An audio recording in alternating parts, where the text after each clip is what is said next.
بسم الله الرحمن الرحيم الحمد لله رب العالمين نحمده ونستعينه ونؤمن به ونتوكل عليه ونعوذ بالله من شرور أنفسنا ومن سيئات أعمالنا من يهده الله فلا مضل له ومن يضلل فلا هادي له نشهد أن لا إله إلا الله وحده لا شريك له ونشهد أن سيدنا ونبينا ومولانا محمدا صلى الله عليه وسلم عبده ورسوله اللهم صل وسلم وبارك على رسولك سيدنا ومولانا محمد وعلى آل وأصحاب سيدنا ومولانا محمد وعلى جميع الأنبياء والمرسلين وآلهم وصحبهم والتابعين لهم بإحسان إلى يوم الدين أما بعد فأعوذ بالله من الشيطان الرجيم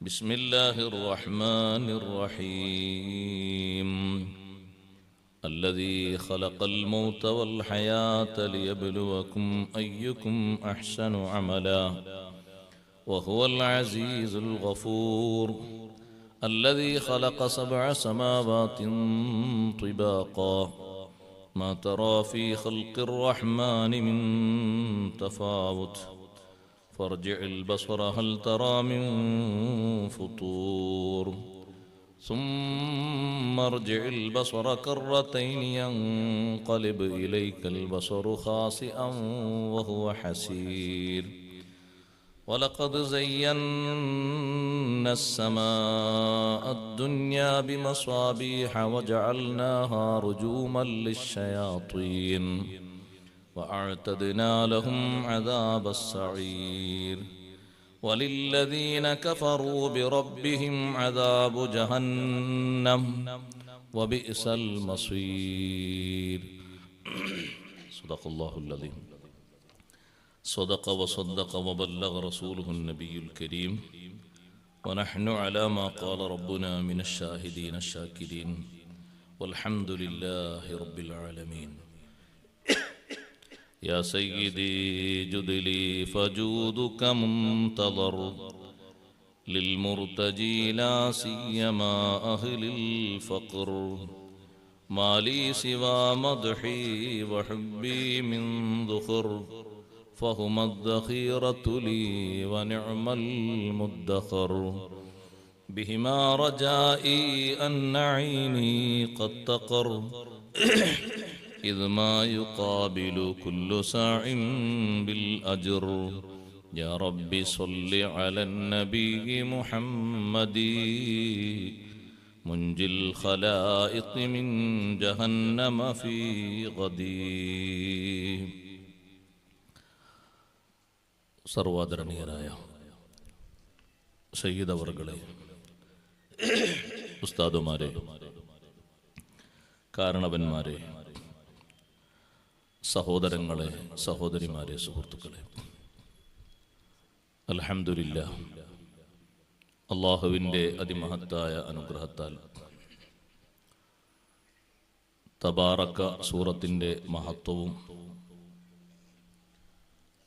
അതിൻ്റെ തുടക്കത്തിലെ ഒരായത്തുമാണ് ചെറിയ രൂപത്തിൽ ഇന്നലെ നാം വിശദീകരിച്ചത്.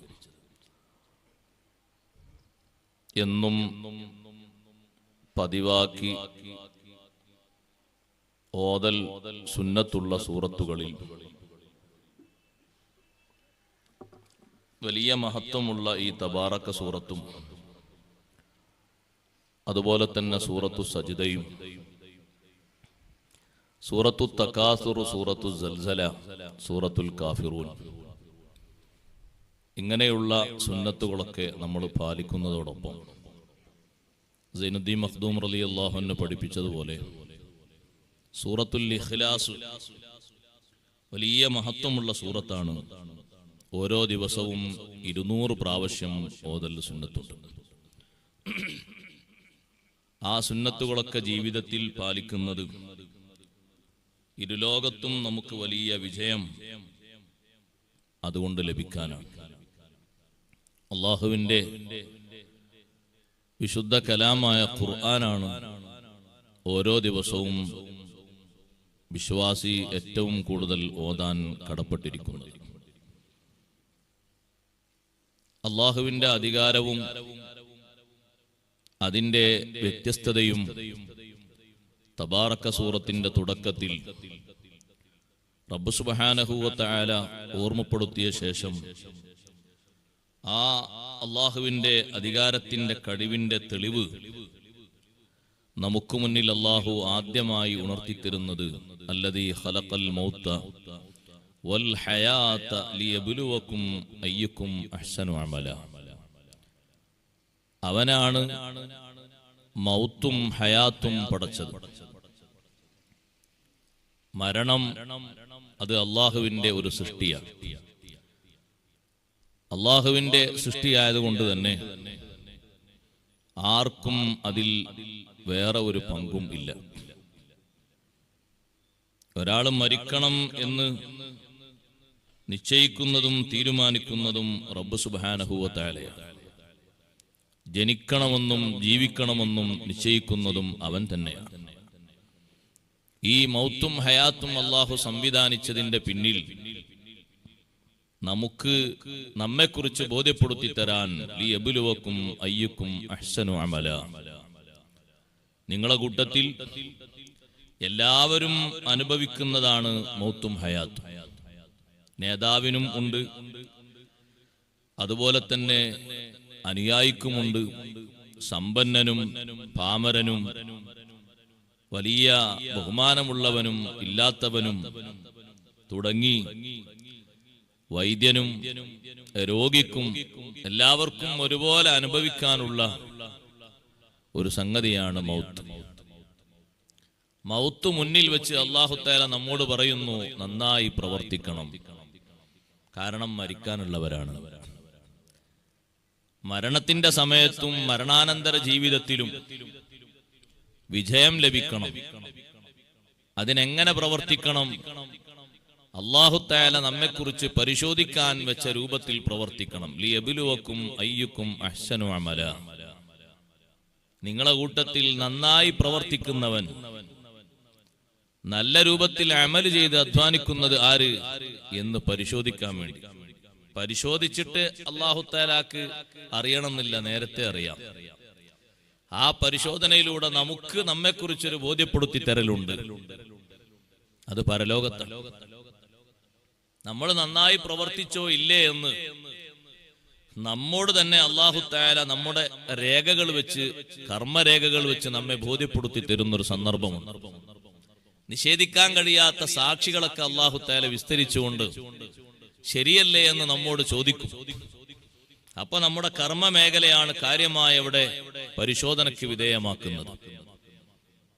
അഹ്സന അമൽ, നല്ല അമൽ ചെയ്തവരാണോ അവർക്ക് വിജയിക്കാൻ കഴിയും.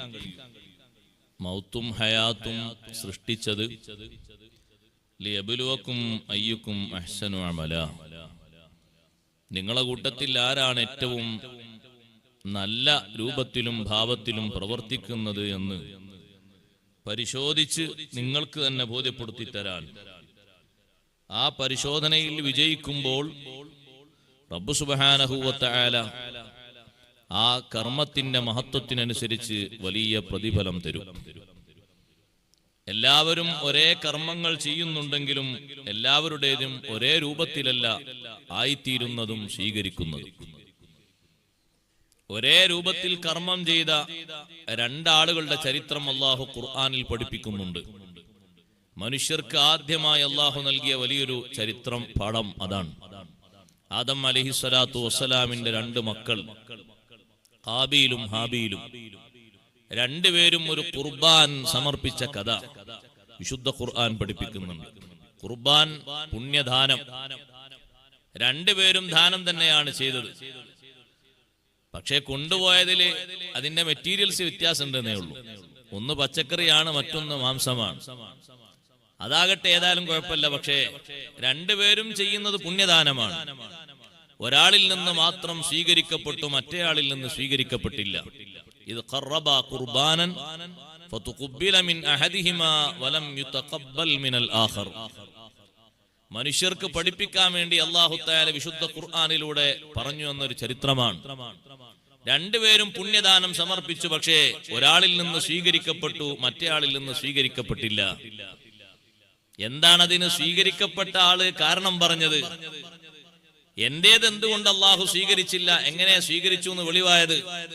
രണ്ട് പുണ്യദാനം മരുഭൂമിയിൽ ഇങ്ങനെ വെച്ചു, നേർച്ചയാക്കിയ രണ്ട് വസ്തുക്കൾ സ്വീകരിച്ചു എന്നതിന്റെ അടയാളം മേൽഭാഗത്ത് നിന്ന് ഒരു തീക്കാറ്റ് പോലത്തെ ഒരു കാറ്റ് അടിച്ചു വീശി വന്ന് അത് നന്നായി നക്കി തുടച്ച് ഭക്ഷിച്ചു കൊണ്ടുപോകും. ആരുടേതാണോ കൊണ്ടുപോകുന്നത് അത് സ്വീകരിച്ചു എന്നർത്ഥം. പഴയ കാലത്തൊക്കെ യുദ്ധാർജിത സ്വത്തുകളൊക്കെ അങ്ങനെയായിരുന്നു. ഗനീമത്ത് സ്വത്ത്, ഗനീമത്ത് സ്വത്ത് മുൻകാലത്തുള്ള ഒരൊറ്റ നബിക്കും നബിന്റെ ഉമ്മത്തിനും അള്ളാഹു ഹലാലാക്കിയിട്ടില്ല. അതാകെ അള്ളാഹു ഹലാലാക്കി കൊടുത്തത് ഈ ഉമ്മത്തിന് മാത്രമാണ്. സയ്യിദുനാ റസൂലുള്ളാഹി സ്വല്ലല്ലാഹു അലൈഹി വസല്ലം തങ്ങളുടെ ഉമ്മത്തിന് അള്ളാഹു നൽകിയ ഒരു പ്രത്യേകതകളിൽ ഒരു പ്രത്യേകതയാണത്.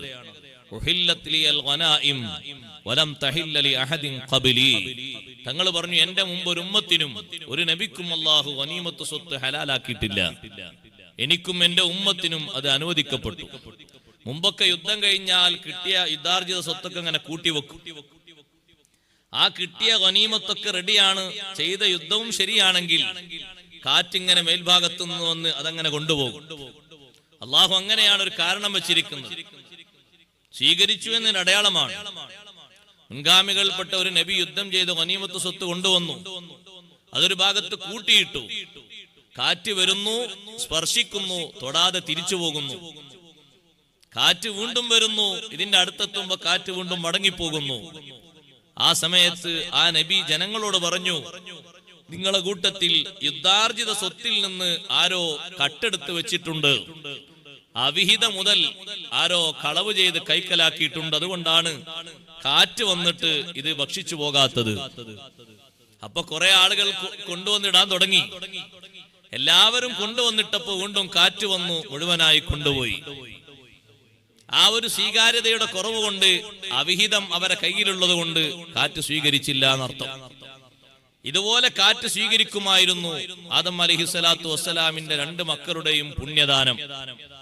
ഖുർബാൻ എന്നാ രണ്ടിനും അള്ളാഹു പേര് പറഞ്ഞത്. ഒന്ന് ഖുർബാനും ഒന്ന് വേറൊന്നാണെന്ന് പറഞ്ഞില്ല. രണ്ടും ഖുർബാനാണ്, രണ്ടും പുണ്യദാനമാണ്. എന്തുകൊണ്ട് എന്റേത് സ്വീകരിച്ചില്ല, നിന്റേത് സ്വീകരിച്ചു? അതിന് ഹാബീൽ കൊടുത്ത മറുപടിയാണ്, ഇന്നമാ യതഖബ്ബലുല്ലാഹു മിനൽ മുത്തഖീൻ. അല്ലാഹു സ്വീകരിക്കുന്നത് മുത്തഖീങ്ങളിൽ നിന്ന് മാത്രമാണ്, വേറെ ആരിൽ നിന്നും സ്വീകരിക്കൂലേ, വേറെ ആരിൽ നിന്നും സ്വീകരിക്കൂല. ഒരു ദുരുദ്ദേശ്യം, ഒരു ഉദ്ദേശത്തിന്റെ ശുദ്ധിയുടെ കുറവ് ഹാബീലിന്റെ മനസ്സിൽ വന്നു. അതുകൊണ്ട് തന്നെ ആ പുണ്യദാനം, ആ നേർച്ച അത് സ്വീകരിക്കപ്പെടാത്ത രൂപത്തിലായി. സഹോദരങ്ങളെ, ലക്ഷ്യം ഒന്ന് തെറ്റിയാൽ ചെയ്യുന്നത് എത്ര കഠിനാധ്വാനമുള്ള അമലാണെങ്കിലും റബ്ബ് സുബ്ഹാനഹു വ തആല അത് വേണ്ടാന്ന് വെക്കും. സ്വീകരണത്തിന്റെ ഭാഗത്ത് നിന്ന്, സ്വീകാര്യതയുടെ ഭാഗത്ത് നിന്ന് ഇതിനെ മാറ്റി നിർത്തും.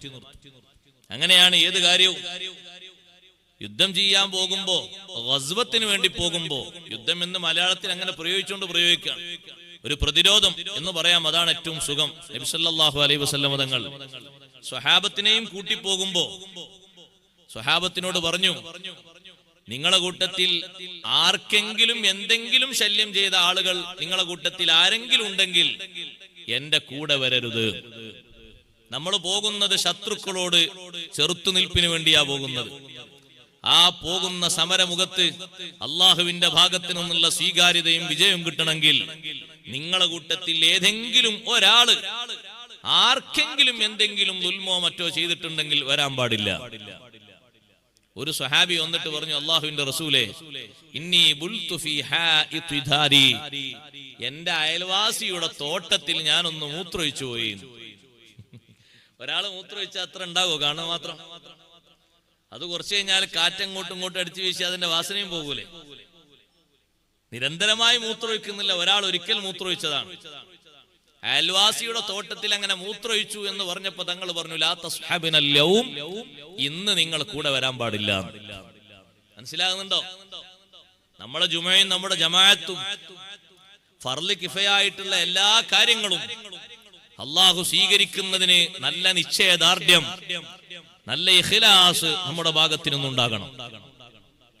ഏറ്റവും പ്രധാനമായിട്ടതാണ്. ബാഹ്യ ചേഷ്ടകൾ, ബാഹ്യ ഭംഗികളെ കൊണ്ടല്ല അള്ളാഹു ഒന്നും സ്വീകരിക്കുന്നത്. ഒരാള് കൂട്ടത്തിൽ അങ്ങനെ ഉണ്ടായപ്പോ നബി സല്ലല്ലാഹു അലൈഹി വസല്ലം പറഞ്ഞു, നിങ്ങൾ വരണ്ട. അങ്ങനല്ലേ മുൻകാലത്തൊക്കെ പഠിപ്പിക്കുന്ന ചരിത്രങ്ങളൊക്കെ. മൂസാ നബി അലൈഹിസ്സലാം എത്ര വലിയ നബിയാണ്. സമൂഹത്തെയും കൂട്ടി മഴയ്ക്ക് വേണ്ടി പ്രാർത്ഥിച്ചിട്ട് എന്താണ് അല്ലാഹു തആല പറഞ്ഞത്? അത്രയും വലിയ മഹാനായ മൂസാ നബി അലൈഹിസ്സലാമിന്റെ ദുആ എന്തുകൊണ്ട് സ്വീകരിച്ചില്ല എന്നാ അല്ലാഹു പറഞ്ഞത്? നിങ്ങളെ കൂട്ടത്തിൽ ഒരാളുണ്ട്, ഇന്ന ഫീക്കും നമ്മാമൻ. കുറെ ആളൊന്നുമില്ല, ഒറ്റ ആള്. നിങ്ങളെ കൂട്ടത്തിൽ ഒരു നമ്മാമുണ്ട്, ഒരു ഫിത്നയും ഫസാദും പറഞ്ഞങ്ങനെ നടക്കുന്ന ഒരാളുണ്ട്. അതാണ് പ്രശ്നം. കലീമുല്ലാഹി മൂസ അലൈഹിസ്സലാം അള്ളാഹുവിനോട് സംവദിച്ച നബിയല്ലേ? എല്ലാ നബിമാരും അള്ളാഹുവിനോട് സംവദിച്ചിട്ടുണ്ടോ? ഇല്ല. മുർസലുകളെ കൂട്ടത്തിൽ വെച്ച് തന്നെ ഗ്രേഡ് ഉള്ളവരാണ് അള്ളാഹുമായി സംവദിക്കാൻ ഭാഗ്യം കിട്ടിയ മഹാന്മാർ. അവര് ചെറിയ മഹത്തുള്ളവരാ. ആ കലീമുല്ലാഹി മൂസ അലൈഹിസ്സലാമാണ് ദ്വാർക്കുന്നത്. അണികളിൽപ്പെട്ട ഒരുപാട് മഹാന്മാർ ആമീൻ പറയുന്നു. ഒരൊറ്റ ആളെ വിഷയം കൊണ്ട് പ്രാർത്ഥന തടയപ്പെട്ടു പോയെങ്കിൽ സ്വീകാര്യതയുടെ വലുപ്പം ചെറിയ രൂപത്തിൽ മനസ്സിലാക്കിയാൽ പോരാ. ഒരു കുടുംബത്തിൽ താമസിക്കുന്ന അംഗങ്ങളിൽ എല്ലാവരും ഒരേ ഗ്രേഡിൽ താമസിക്കുന്ന ആളുകളാണെങ്കിൽ ഒരാളെ ദുആ തന്നെ മതി, ധാരാളമാണ്. ഒരു ഉപ്പാന്റെ ഒരു ഉമ്മാന്റെ ദുആ തന്നെ മതി. ഏതെങ്കിലും ഒന്ന് വളഞ്ഞിട്ടോ ഒടിഞ്ഞിട്ടോ ഉണ്ടെങ്കിൽ അവരും കൂടി ക്ലിയർ ആകണം. എന്നാലേ ആ ചോദ്യത്തിന് മതിയായ ഫലം കിട്ടൂ. നമ്മൾ പഠിക്കേണ്ട ഒരു പാഠമാണ്. വിശാലമായി ഞാനത് പറയുന്നില്ല, ആയത്തുകൾ കുറെ ഉള്ളത് കൊണ്ട്. എന്താ സ്വീകരിക്കാതിരുന്നത് എന്ന് ചോദിച്ചപ്പോ ഹാബീല് കാബീലിന് കൊടുത്ത മറുപടിയാണ്, നീ ഉണ്ടാക്കിയ നേർച്ച വസ്തുക്കള് ശരിയാകാത്തത് കൊണ്ടല്ല, നേർച്ച റെഡിയാകാത്തത് കൊണ്ടല്ല, പക്ഷേ മുത്തഖീൻ എന്ന് പറയുന്ന ലിസ്റ്റിൽ നീ പെട്ടിട്ടില്ല. മുത്തഖീങ്ങളിൽ നിന്നേ അള്ളാഹു സ്വീകരിക്കൂ. എന്റേത് മാത്രം സ്വീകരിക്കാതെ നിന്റേത് മാത്രം സ്വീകരിച്ചു അല്ലേ, എന്നാ പിന്നെ നിന്നെ ഭൂമിയിൽ ബാക്കി വെക്കില്ല. കൊല്ലും എന്ന് പറഞ്ഞപ്പോഴും നല്ല തഖ്വയുള്ള ഹാബീലിന്റെ ഭാഗത്ത് നിന്ന് വന്ന മറുപടി, നീ എന്നെ കൊല്ലാൻ വേണ്ടി ശ്രമിച്ചാലും കത്തി ഉയർത്തിയാലും നിന്നെ കൊല്ലാൻ വേണ്ടി ഒരു ശ്രമം എന്റെ ഭാഗത്തു നിന്നുണ്ടാകൂല. ഇന്നി യഖാഫുല്ലാഹ റബ്ബൽ ആലമീൻ. കൊല്ലാൻ ഉപകരണങ്ങളില്ലാത്തത് കൊണ്ടല്ല, ഞാൻ പടച്ച റബ്ബിനെ, ലോകരക്ഷിതാവായ അള്ളാഹുവിനെ ഭയപ്പെട്ട് ജീവിക്കുന്നു. അതുകൊണ്ടാ, കൊല്ലാൻ കഴിയാത്തോണ്ടല്ല. അപ്പൊ ആ പടച്ചോനെ പേടിയുടെ കുറവ് കൊണ്ടാണ്, ഇഖ്ലാസിന്റെ നന്നേ അങ്ങേയറ്റത്തെ കുറവ് കൊണ്ടാണ് വൈരാഗ്യം മൂത്ത് കൽബ് ചീഞ്ഞ് നാറി ആ രൂപത്തിൽ ഒരു കൊലപാതകം ഉണ്ടായത്. മനുഷ്യ ചരിത്രത്തിൽ ആദ്യമായി ഉണ്ടായത്. ആദ്യമായി ചെയ്ത നേർച്ചയും അല്ലാഹു തആല സ്വീകരിക്കുന്നിടത്ത് തന്നെ മാറ്റങ്ങൾ കാണിച്ചു തന്നില്ലേ? അപ്പൊ നമ്മുടെ എല്ലാവരുടെയും പ്രാർത്ഥന, നിസ്കാരം, സുഹൃതങ്ങൾ ഒക്കെ സ്വീകരിക്കപ്പെടുന്ന രൂപത്തിലാകണം. ഇത് പരിശോധിക്കാൻ വേണ്ടിയാണ് മൗത്തും ഹയാത്തും അല്ലാഹു തആല പടച്ചത്. ചില വിഷയങ്ങളൊക്കെ മുന്നോട്ട് വെച്ചിട്ടില്ലെങ്കിൽ നമ്മൾ തന്നെ റുക്കൂയിലും സുജൂദിലും ഉണ്ടാകൂല. ഹദീസിൽ തന്നെ പറഞ്ഞല്ലോ, ലൗലാ സലാസുൻ മാ തുഅത ഇബ്നു ആദം റഅസഹു. 3 വിഷയങ്ങളില്ലെങ്കിൽ മനുഷ്യൻ തല കുനിക്കൂലായിരുന്നു. 3 വിഷയങ്ങൾ മുന്നോട്ട് വെച്ച് അള്ളാഹു നിർത്തിയത് കൊണ്ടാണ് മനുഷ്യൻ റുക്കൂവും സുജൂദും തന്നെ ചെയ്യുന്നത്. അല്ലെങ്കിൽ മനുഷ്യൻ ആരായിരിക്കും? മനുഷ്യൻ വലിയ അഹങ്കാരിയായിരിക്കും, വലിയ ധിക്കാരിയായിരിക്കും. എന്താ 3 എണ്ണം? 1 അൽ മറലു, രോഗം. രോഗം വന്നാ അതിന് കഴിയൂല, രോഗം വന്നാ അതിന് കഴിയൂല, ഇതിന് കഴിയൂല, മറ്റേതിന് കഴിയൂല. ഇപ്പോൾ തന്നെ അമൽ ചെയ്യാം, ഇപ്പോൾ തന്നെ അധ്വാനിക്കാം. മറ്റൊന്ന് വൽ ഫഖർ, ദാരിദ്ര്യം. ദാരിദ്ര്യമില്ലെങ്കിൽ എന്തായിരിക്കും അവസ്ഥ? എല്ലാ ആളുകളും ഒരേ നിലവാരത്തിലാണെങ്കിൽ സഹോദരങ്ങളെ, ഭൂമിയിൽ അക്രമവും അരാജകത്വവും എത്ര കണ്ട് കൂടുമെന്നറിയോ? കുറച്ചാളുകൾക്ക് തന്നെ അല്ലാഹു തആല കൊടുത്തിട്ട് ബാക്കിയുള്ളവർക്ക് സഹിക്കാൻ പറ്റുന്നില്ല. എല്ലാവർക്കും ഒരേ അളവിലാണെങ്കിൽ എങ്ങനെ ഉണ്ടാകും? അല്ലാഹു ഖുർആനിലൂടെ പറഞ്ഞില്ലേ, വലൗ ബസത്തല്ലാഹു റിസ്ഖ ലിഇബാദിഹി ലബഗൗ ഫിൽ അർദ് വലാകിൻ യുനസ്സിലു ബിഖദരി മാ യശാ. എല്ലാവർക്കും ഒരുപോലെ അല്ലാഹു തആല കൊടുത്തിരുന്നുവെങ്കിൽ ഭൂമിയിൽ എപ്പോഴും അക്രമായിരിക്കും. കാരണം ഒരാൾക്ക് തോന്നും അയാൾ എന്റെ കീഴിൽ നിൽക്കണം, അയാൾക്ക് തോന്നും ഞാൻ എന്താ അയാളെ കീഴിൽ നിൽക്കാൻ, എനിക്കില്ല ജീവിക്കാൻ അത്യാവശ്യം, എനിക്കില്ല പവർ എടുക്കാൻ, എന്തിനാ അയാൾ പറഞ്ഞു കേൾക്കണം, തുടങ്ങിയാൽ മതിയല്ലോ അങ്ങനെ ബാക്കി. മൂന്നാമത്തെ ഒന്ന് മനുഷ്യന്റെ കൺമുന്നിൽ നിർത്തിയിട്ട് റുക്കൂഇനും സുജൂദിനും പ്രേരിപ്പിക്കുന്ന മൂന്നാമത്തെ കാര്യം അൽ മൗത്ത്, മരണം. ഇത് മൂന്നും മുന്നിൽ വെച്ചില്ലെങ്കിൽ മനുഷ്യൻ തല കുനിക്കൂലായിരുന്നു. ഈ മൂന്ന് സംഗതികളും ഇല്ലായിരുന്നെങ്കിൽ ഒരൊറ്റ ആള് റുക്കൂയിലേക്കും സുജൂദിലേക്കും പോകൂലായിരുന്നു. അതിലൊന്നാണ് ഇവിടെ നമ്മളെ അമൽ ചെയ്യാൻ പ്രേരിപ്പിച്ചത്. മൗത്തുണ്ട്, മരണം ഉണ്ട്. മരിച്ചു കഴിഞ്ഞാൽ പിന്നെ നിങ്ങൾക്ക് തക്ലീഫിന്റെ ലോകമല്ല, പ്രവർത്തനത്തിന്റെ ലോകമല്ല. അതുകൊണ്ട് ഇപ്പോൾ തന്നെ അധ്വാനിക്കണം. മരണം വരാനുണ്ടെന്നൊരു ചിന്ത എപ്പോഴും വേണം. മരണത്തെയാണല്ലോ ഹയാത്തിനെക്കാളും മുന്തിച്ചു പറഞ്ഞത്. മരണത്തെയല്ലേ ആദ്യം പറഞ്ഞത്? ഖലഖൽ മൗത വൽ ഹയാത. മരണത്തെ മുന്തിച്ചു പറഞ്ഞത് ചെയ്യുന്ന അമലിന് കൂടുതൽ പ്രേരണ കിട്ടാനാണ്, നന്നായി നമ്മെ ആ ചെയ്യുന്ന അമലിലേക്ക് പ്രേരിപ്പിക്കാനാണ്. ഇരിക്കട്ടെ, അഹ്സനു അമല, അമല് നന്നാകണ്ടേ, നല്ല രൂപത്തിലാകണ്ടേ. അതിന് ഇമാം നസഫി റഹ്മത്തുള്ളാഹി അലൈഹി കൊടുത്ത തഫ്സീർ അഹ്സനു അമലൻ ഐ അഖ്ലസഹു വ അസ്വബഹു. ഇഖ്ലാസുള്ള അമല്, ശരിയായ നിലക്കുള്ള അമല് രണ്ടും വേണം. ശരിയായ നിലക്കല്ലെങ്കിലും ചെയ്യാൻ പറ്റും സഹോദരങ്ങളെ. ശരിയായ നിലക്കുള്ള അമല് എന്ന് പറഞ്ഞാൽ അയ്യകൂന അല സുന്ന, അത് ഒരു ചര്യയുടെ മാർഗത്തിലാകണം. ഉദാഹരണം ഞാൻ പറയാം. ഒരാൾ എങ്ങനെ വസ്ത്രം ധരിച്ചാലും ഒരുപക്ഷെ മറവ് കിട്ടും, അയാളെ ശരീരത്തെ മറക്കാൻ കഴിയും. പക്ഷേ വസ്ത്രധാരണത്തിന് ശൈലിയുണ്ട്. പുരുഷന്മാരുടെ വസ്ത്രധാരണത്തിന് ശൈലിയുണ്ട്. അത് ഞെരിയാണിക്ക് മുകളിൽ ഉയർന്നു നിൽക്കുന്നതാകണം. ആ വസ്ത്രം പാന്റാണെങ്കിലും ശരി, തുണിയാണെങ്കിലും കമീസാണെങ്കിലും ഏത് വസ്ത്രമാണെങ്കിലും സ്ത്രീയുടെ വസ്ത്രം അങ്ങനെയല്ല, നെരിയാണിയുടെ തായോട്ട് നിൽക്കണം. അവരുടെ കാലുകൾ അത് കാണിക്കപ്പെടേണ്ട ഒരു അവയവം അല്ല. അന്യപുരുഷന്മാരുടെ മുന്നിൽ കയ്യും മുഖവും അടക്കം മറക്കേണ്ടതാണ്. നിസ്കാരത്തിലല്ലേ കയ്യും മുഖവും ഒഴിവുള്ളൂ. വസ്ത്രധാരണ ശൈലിയിൽ തന്നെ മാറ്റമുണ്ട്. പുരുഷന്മാര് മാറുമറച്ചില്ലെങ്കിൽ, പുരുഷന്മാര് കഴുത്ത് മറച്ചില്ലെങ്കിൽ കുറ്റമൊന്നും രേഖപ്പെടുത്തപ്പെടൂല. അതേപോലെയാണോ സഹോദരിമാര്? ഒരു പുരുഷൻ തലമറക്കാതെ വന്നാൽ അവന് ഹറാമുണ്ടോ? ഇല്ലല്ലോ. സ്ത്രീ തലമറക്കാതെ തട്ടവും തോലിലിട്ട് നടന്നാലോ? രണ്ടുപേരുടെയും വസ്ത്രധാരണ ശൈലിക്ക് മാറ്റമുണ്ട്. പുരുഷൻ സ്ത്രീയുടെ വസ്ത്രം ധരിക്കാവതല്ല, സ്ത്രീ പുരുഷന്റെ വസ്ത്രവും ധരിക്കാവതല്ല. നബി സല്ലല്ലാഹു അലൈഹി വസല്ലം തങ്ങൾ പറഞ്ഞില്ലേ, പുരുഷന്റെ വസ്ത്രം ധരിക്കുന്ന സ്ത്രീയെയും സ്ത്രീയുടെ വസ്ത്രം ധരിക്കുന്ന പുരുഷനെയും അല്ലാഹു ശപിച്ചിരിക്കുന്നു. ഇന്ന് സഹോദരിമാരെ ടൈറ്റ് ഫിറ്റ് ധരിക്കാൻ, ഇന്ന് ചില വീടുകൾക്കൊക്കെ കുട്ടികൾ ഒരാൾക്ക് ഒരാണും പെണ്ണുമാണെങ്കിൽ ചിലരൊക്കെ പറയുന്നു ലാഭമാണ്, ഒരു ഡ്രസ്സ് വാങ്ങിയാൽ മതി. ആ പാന്റ് തന്നെ ആണിനും ആ പാന്റ് തന്നെ പെണ്ണിനും. കാരണം രണ്ടും ഒരേ രൂപത്തിലല്ലേ കാണുന്നത്. പുരുഷന്റെ അതേ വസ്ത്രം സ്ത്രീയും ധരിക്കുന്നു, സ്ത്രീയുടെ വസ്ത്രങ്ങൾ ചില ഭാഗത്ത് പുരുഷന്മാരും ധരിക്കുന്നു. രണ്ടും ബുദ്ധിമുട്ടാണ് സഹോദരങ്ങളെ. ഓരോരുത്തർക്കും വെവ്വേറെ അള്ളാഹു സംവിധാനിച്ചു തന്നിട്ടുണ്ട്. അതാണ് ശരിയായ മാർഗം. എങ്ങനെയാണോ ദീന് പഠിപ്പിച്ചത് വസ്ത്രം ധരിക്കാൻ, ആ വസ്ത്രമാണ് ധരിക്കേണ്ടത്. അതാണ് ശരിയായ മാർഗം. ഏത് വസ്ത്രം ധരിച്ചാലും മറവ് കിട്ടും. ഉമ്മമാര് നിസ്കരിക്കുന്ന നിസ്കാര കുപ്പായം അത് നമ്മൾ ധരിച്ചു വന്നാൽ മറവ് കിട്ടൂലേ? മറവ് കിട്ടും. പക്ഷേ ഉമ്മാന്റെ നിസ്കാര കുപ്പായം അത് വീട്ടിലെ പുരുഷന്മാർക്ക് ധരിക്കാൻ പാടില്ല. അത് സ്ത്രീകൾക്കുള്ള വസ്ത്രധാരണമാണ്. അവരാണത് ധരിക്കേണ്ടത്.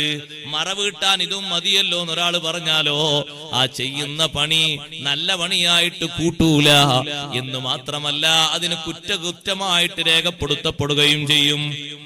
പെണ്ണ് ധരിക്കുന്ന തട്ടം, പെണ്ണ് ധരിക്കുന്ന തലയിൽ ധരിക്കുന്ന തട്ടം, ആ പെണ്ണ് പർദ്ദയോടൊപ്പം ധരിക്കുന്ന നിഖാബും അതുപോലെ തന്നെ തലയിലെ തട്ടവും മുഖമക്കനെയും പുരുഷൻ ധരിക്കാവോ? ധരിക്കാൻ പാടില്ല. ഉസ്താദേ, അതുകൊണ്ട് നല്ല മറവ് കിട്ടുന്നുണ്ടല്ലോ.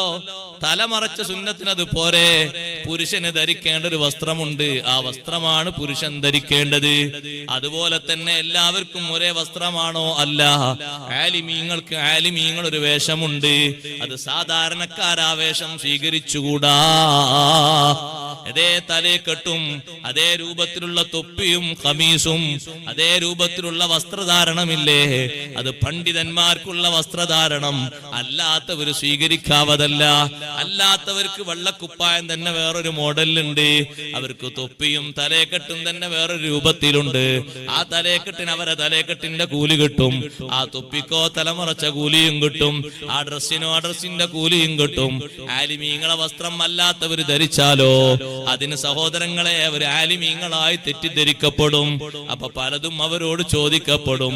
പല രൂപത്തിലും പല കാര്യങ്ങൾക്കും അവരെ മുന്തിക്കപ്പെടും. അത് ശറഇന്റെ അടിസ്ഥാനത്തിൽ ശരിയല്ല. അതേ ആലിമീങ്ങൾക്ക് പാമരന്മാരെ വസ്ത്രധാരണം പറ്റുമോ? അതും ശരിയല്ല. എന്തെങ്കിലും വീട്ടിലെ ചില കർമ്മങ്ങൾക്ക് വേണ്ടി, ശുചീകരണത്തിനോ മറ്റോ വേണ്ടി അവർ ടീഷർട്ടും ഒരു കള്ളിത്തുണിയും ധരിച്ചു എന്ന് കൂട്ടിക്കോളൂ. അതേ ടീഷർട്ടും കള്ളിത്തുണിയും ധരിച്ച് ജുമാക്ക് വരാൻ പറ്റൂല. മൊയിലേക്ക് വേറൊരു വസ്ത്രമുണ്ട്. ആ വസ്ത്രം ധരിച്ചേ വരാവൂ. രണ്ടും രണ്ട് ശൈലിയിൽ തന്നെയാണ് ഇസ്ലാം പഠിപ്പിച്ചിരിക്കുന്നത്. എല്ലാവർക്കും ഒരേ രൂപത്തിലല്ല. നിങ്ങൾ നോക്ക് സഹോദരങ്ങളെ, ഒരു സ്ത്രീകൾക്ക് മാത്രം അനുവദിക്കപ്പെട്ട വിഷയമല്ലേ സ്വർണ്ണാഭരണങ്ങൾ ധരിക്കൽ. അത് സ്ത്രീകൾക്ക് മാത്രം അനുവദിക്കപ്പെട്ടതാണ്. ഒരു പുരുഷൻ തീരുമാനിക്കുന്നു, എന്റെ ഭാര്യയ്ക്ക് എന്തെല്ലാം സ്വർണ്ണാഭരണമുണ്ട്, കഴുത്തിലുണ്ട്, കാലിലുണ്ട്, അരയിലുണ്ട്, കാതിലുണ്ട്, പല രൂപത്തിലും കൈകളുണ്ട്. വളകൾ തന്നെ 10 എണ്ണമുണ്ട്. 10 സ്വർണ്ണവളയാണ്. ഒരു സ്വർണ്ണവളയെങ്കിലും ഞാൻ ധരിക്കട്ടെ, ഒരു വെള്ളിയുടെ വളയെങ്കിലും ഞാൻ ധരിക്കട്ടെ. വള ധരിക്കുന്നത് പുരുഷന്റെ ശൈലിയല്ല, അത് സ്ത്രീയുടെ ശൈലിയാണ്. പുരുഷന്മാര് ധരിക്കേണ്ടതുണ്ട്. ആഭരണമായിട്ട് ധരിക്കണമോ? മോതിരം ധരിച്ചോ, അത് തന്നെ വെള്ളിയുടെ മോതിരം. വെള്ളിയുടെ മോതിരം സ്വർണത്തിന്റെ മോതിരം പറ്റൂല. ഉസ്താദേ, എന്റെ ഭാര്യയ്ക്ക് എത്ര സ്വർണ്ണ മോതിരണ്ട്, ഒന്ന് ഞാൻ ഇട്ടുകൂടെ? ഒന്നും ഇട്ടുകൂടാ, ഹറാമാണ്. നിനക്ക് ധരിക്കണമെങ്കിൽ വെള്ളി മോതിരം ധരിക്കാം. സ്ത്രീകള് അണിയുന്നത് പോലെ വള ധരിക്കുന്നത്, കയ്യിലും കാലിലും വള ധരിക്കുന്നത്, അത് സ്ത്രീകൾക്കുള്ള ആഭരണമാണ്. പുരുഷന്മാരത് സ്വീകരിക്കരുത്. പുരുഷന്മാർക്ക് അങ്ങനെ ആഭരണം ധരിപ്പിക്കപ്പെടുന്ന ഒരു സ്ഥലമുണ്ട്, അത് സ്വർഗലോകമാണ്. യുഹല്ലൗന ഫീഹാ മിൻ അസാവിറ മിൻ ദഹബിൻ വലുഉലു. നല്ല മുത്തിന്റെയും സ്വർണത്തിന്റെയും വളകൾ അവിടെ ധരിപ്പിക്കപ്പെടും. അവിടെ പുരുഷന്മാർക്കും നല്ല വളകൾ കിട്ടും. ഇവിടെ അത് ധരിക്കാവതല്ല. അപ്പൊ എങ്ങനെയാണോ സുന്നത്ത് വന്നിരിക്കുന്നത്, ആ സുന്നത്തിന്റെ ശൈലിയിലാണ് കർമ്മങ്ങൾ സ്വീകരിക്കേണ്ടത്. ഉദാഹരണമായി ഞാൻ ഒന്നുകൂടി പറയട്ടെ, പറഞ്ഞതുകൊണ്ട്. ഭക്ഷണം കഴിക്കുന്നത് സുന്നത്തായ സ്വഭാവം ഇല്ലേ? സുന്നത്തായ സ്വഭാവം തന്നെ സ്വീകരിക്കണം. എങ്ങനെ കഴിച്ചാലും ഭക്ഷണമാകൂലേ എന്ന് ചിലർ ചിന്തിക്കും. അത് ശരിയാണ്, എങ്ങനെ കഴിച്ചാലും ഭക്ഷണമാകും.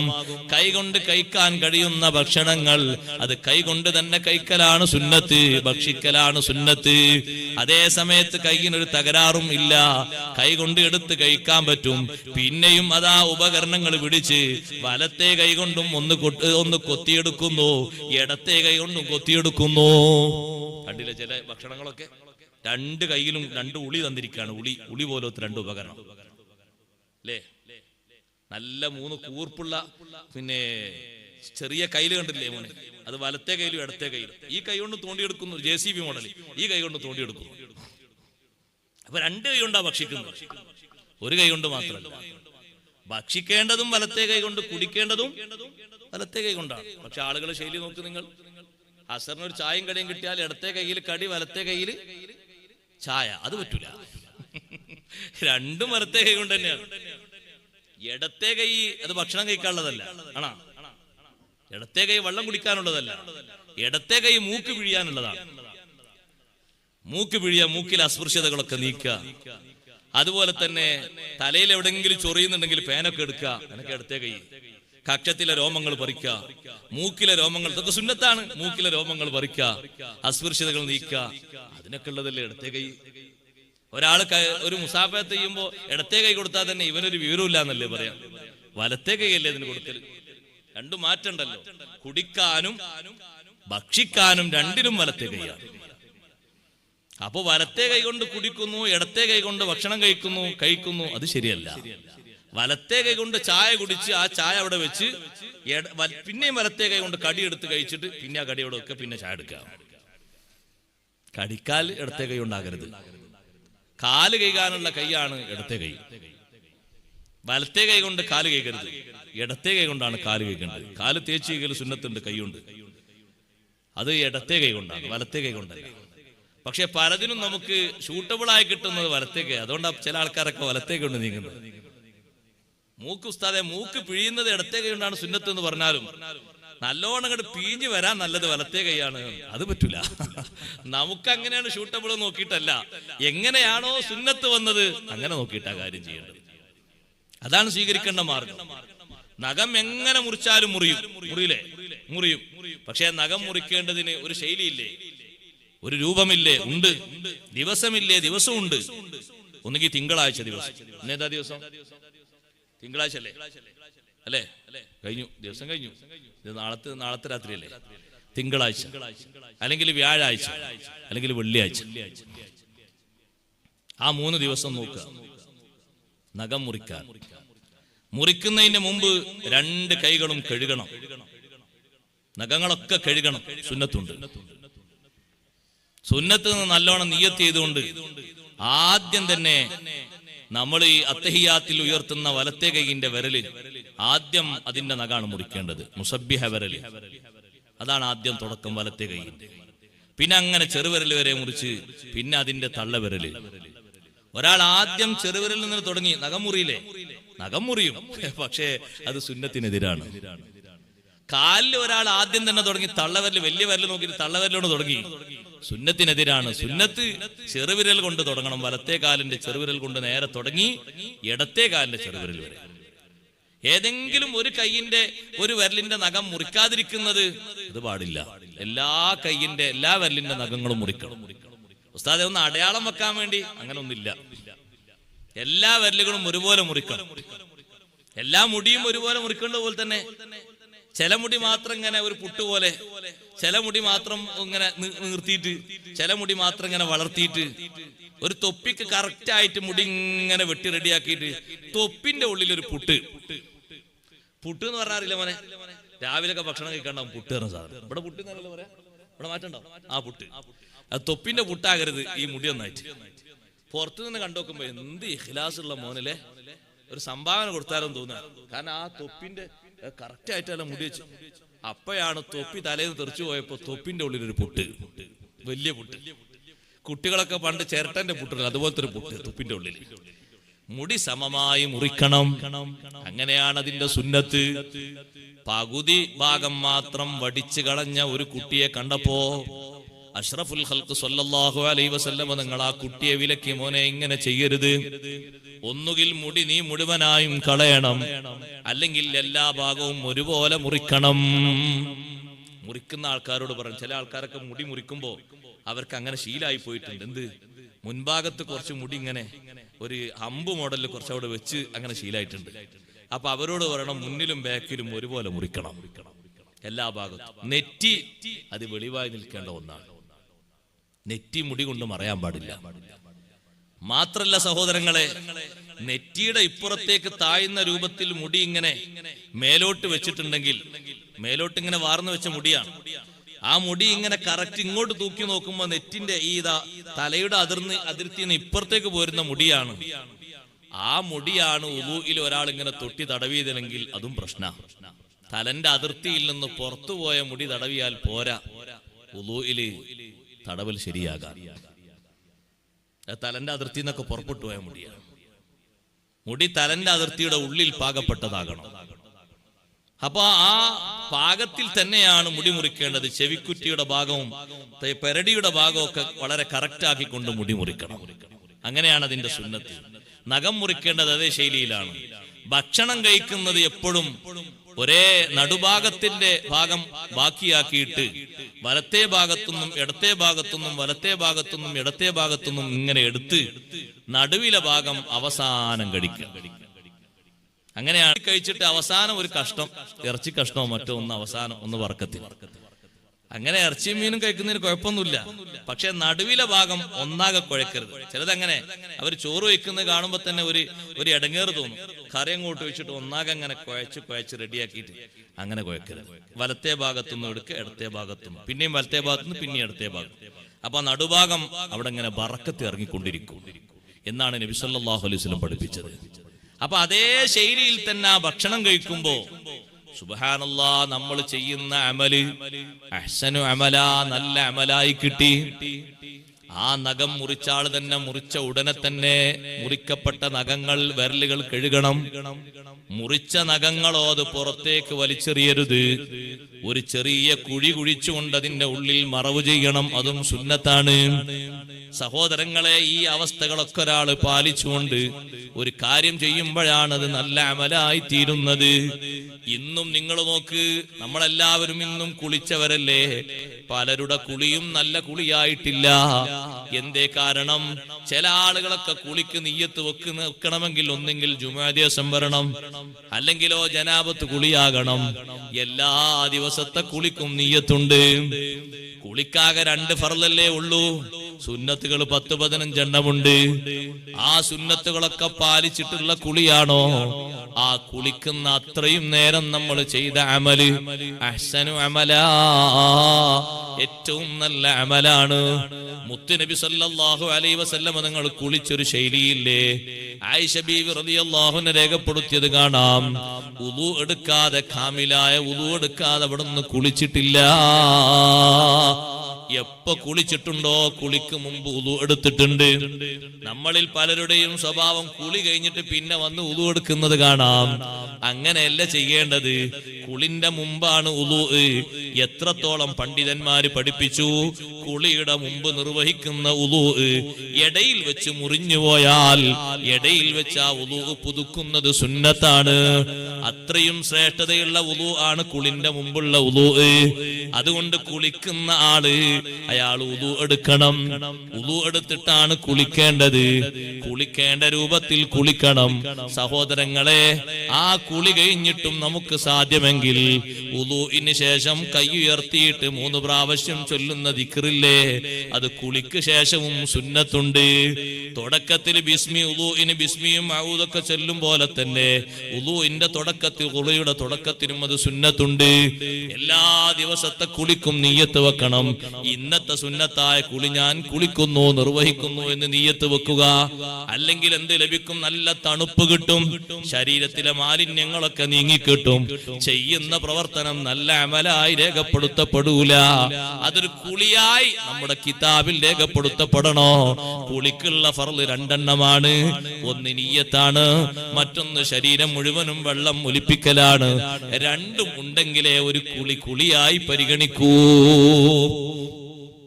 വെള്ളിയാഴ്ച മാത്രം ഒരു നിയ്യത്ത്, ജനാബത്തിന് മാത്രം ഒരു നിയ്യത്ത്, അങ്ങനെ മതിയായിക്കൂടാ. അപ്പൊ ബാക്കിയുള്ള ചെയ്യുന്നൊക്കെ വെള്ളം വെറുതെ വേസ്റ്റാക്കലാവൂലേ? ഒരു തണുപ്പിന് വേണ്ടി മാത്രമാവൂല, അത് പോരാ. അത് നല്ല ഒരു അമലായിട്ട് മാറണം. ഭക്ഷണം കഴിക്കുന്നിടത്ത് വരെ അങ്ങനെയല്ലേ മഹാന്മാര് പറഞ്ഞത്? നിയ്യത്ത് നന്നാക്കിയാൽ അതിനും വലിയ കൂലിയല്ലേ? അപ്പൊ ഇഖ്ലാസോടുകൂടെയുള്ള അമലാകുക. ഫൽ ഖാലിസു അൻ യകൂന ലിവജ്ഹില്ലാഹ്, ഇഖ്ലാസോടെ ചെയ്യുന്ന അമല്, ഉദ്ദേശം നന്നാക്കുക അള്ളാഹുവിന്റെ പൊരുത്തത്തിന് വേണ്ടി മാത്രമാകണം. വേറെ ലക്ഷ്യങ്ങൾ വരാൻ പറ്റുമോ? വരാൻ പറ്റും. പക്ഷെ വേറെ ലക്ഷ്യങ്ങൾ വന്നാൽ ഈ ചെയ്യണ പണി വെറുതെ ആവും. ഉദാഹരണമായി പറയാം, ഒരു മുദർരിസ് ദർസ് നടത്തുന്നത് കുട്ടിക്കോളും. എന്തിനാ ദർസ്? അത് ഒരു നേരം പോക്കിന്. എന്നാ പിന്നെ ആ പഠിപ്പിച്ചതിനുള്ള കൂലി കിട്ടൂല. കാരണം നേരം പോക്കാകരുത് ലക്ഷ്യം. ജമാഅത്തിന് ഒരാൾ വരാണ്, എന്താ നിങ്ങൾക്ക് വാഹനത്തിൽ പോയിക്കൂടെ? എന്തിനാ നടന്നിട്ട് പോന്ന്? അതൊരു വ്യായാമത്തിന് വേണ്ടിയാണ്. വ്യായാമത്തിന് പ്രത്യേക നിയ്യത്തിന്റെ ആവശ്യമല്ല. ഉണ്ടോ? ഡോക്ടർ പറഞ്ഞു നിയ്യത്ത് ചെയ്തുകൊണ്ട് വ്യായാമം ചെയ്യണം, അത് നടന്നാൽ തന്നെ കിട്ടും. പക്ഷെ ലക്ഷ്യം എന്താകണം? ജമാഅത്തിന് വേണ്ടി, സുബ്ഹി ജമാഅത്തിന് വേണ്ടി നടന്നു പോവുകയാണ്. അപ്പൊ ഓരോ കാലടിപ്പാടിനും വലിയ പ്രതിഫലം കിട്ടും. നിയ്യത്ത് നന്നാക്കുക. ഏത് സംഗതിയിലും നിയ്യത്ത് നന്നാക്കുക. അള്ളാഹുവിന്റെ വജ്ഹിന് വേണ്ടി മാത്രമാക്കുക. എന്തിനാ കച്ചവടം ചെയ്യുന്നത്?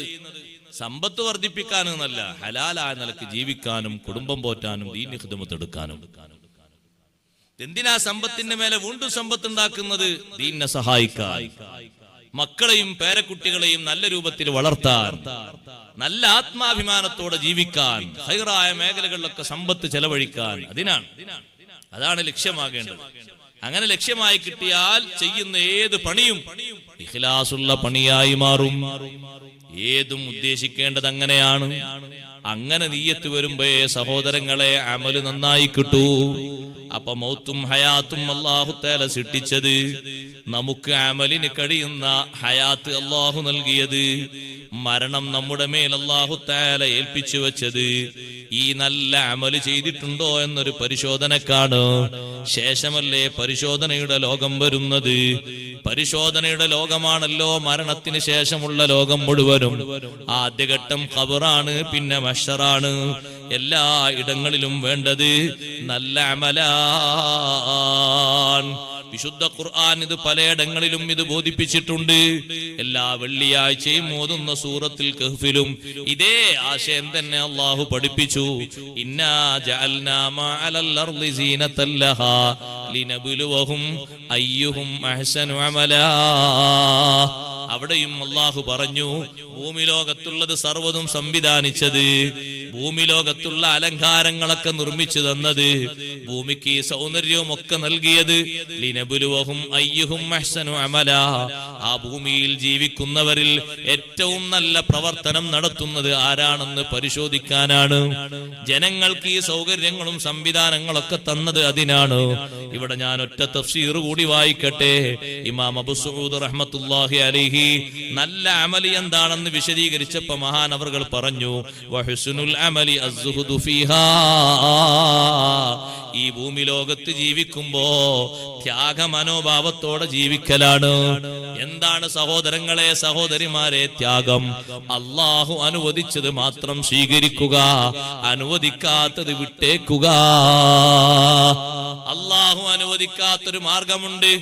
ആ മാർഗത്തിലൂടെ പ്രവേശിച്ചാൽ ഇഷ്ടം പോലെ സമ്പത്ത് സ്വരൂപിക്കാം. പക്ഷേ അത് അല്ലാഹു അനുവദിക്കാത്ത മാർഗമാണ്. എനിക്കത് വേണ്ട, ആ വേണ്ടാന്ന് വെക്കുന്നതാണ് ത്യാഗം. അതിലൂടെ പോയാ അങ്ങനെ കിട്ടും, പക്ഷെ അതിലൂടെ പോകാൻ പറ്റൂല. എന്താ പറ്റാത്തത്?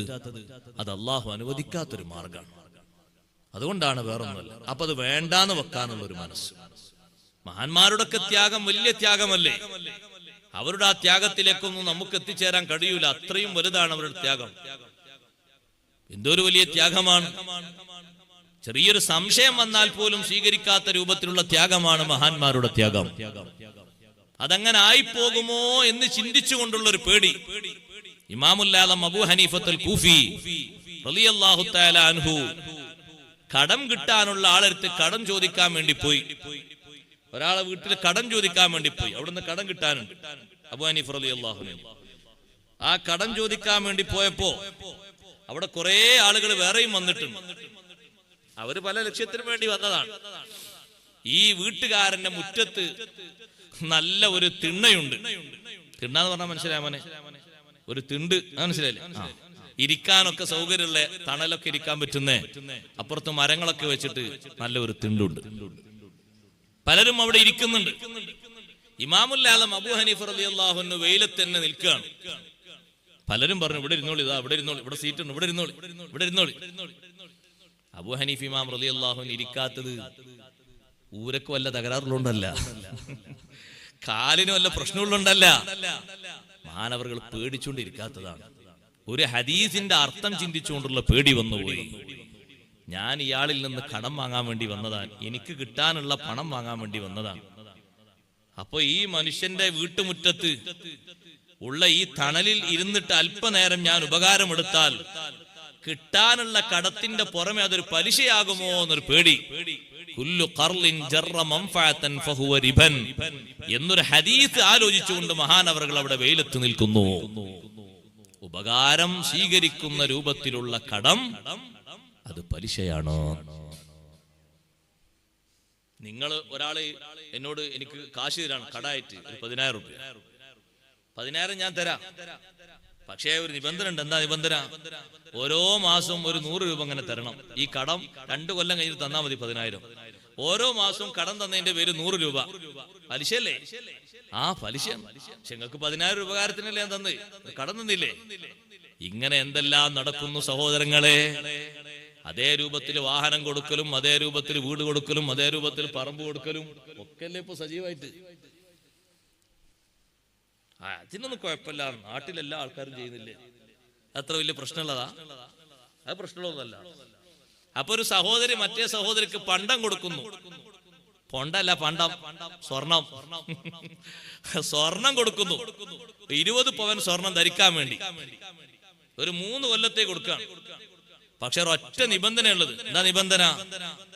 ഞാൻ ഗൾഫിൽ പോയിട്ട് ഭർത്താവിന്റെ കൂടെ അവിടെ താമസിക്കാൻ പോകും, ഫാമിലി അടക്കം. 3 വർഷം കഴിഞ്ഞിട്ടേ തിരിച്ചു വരുള്ളൂ.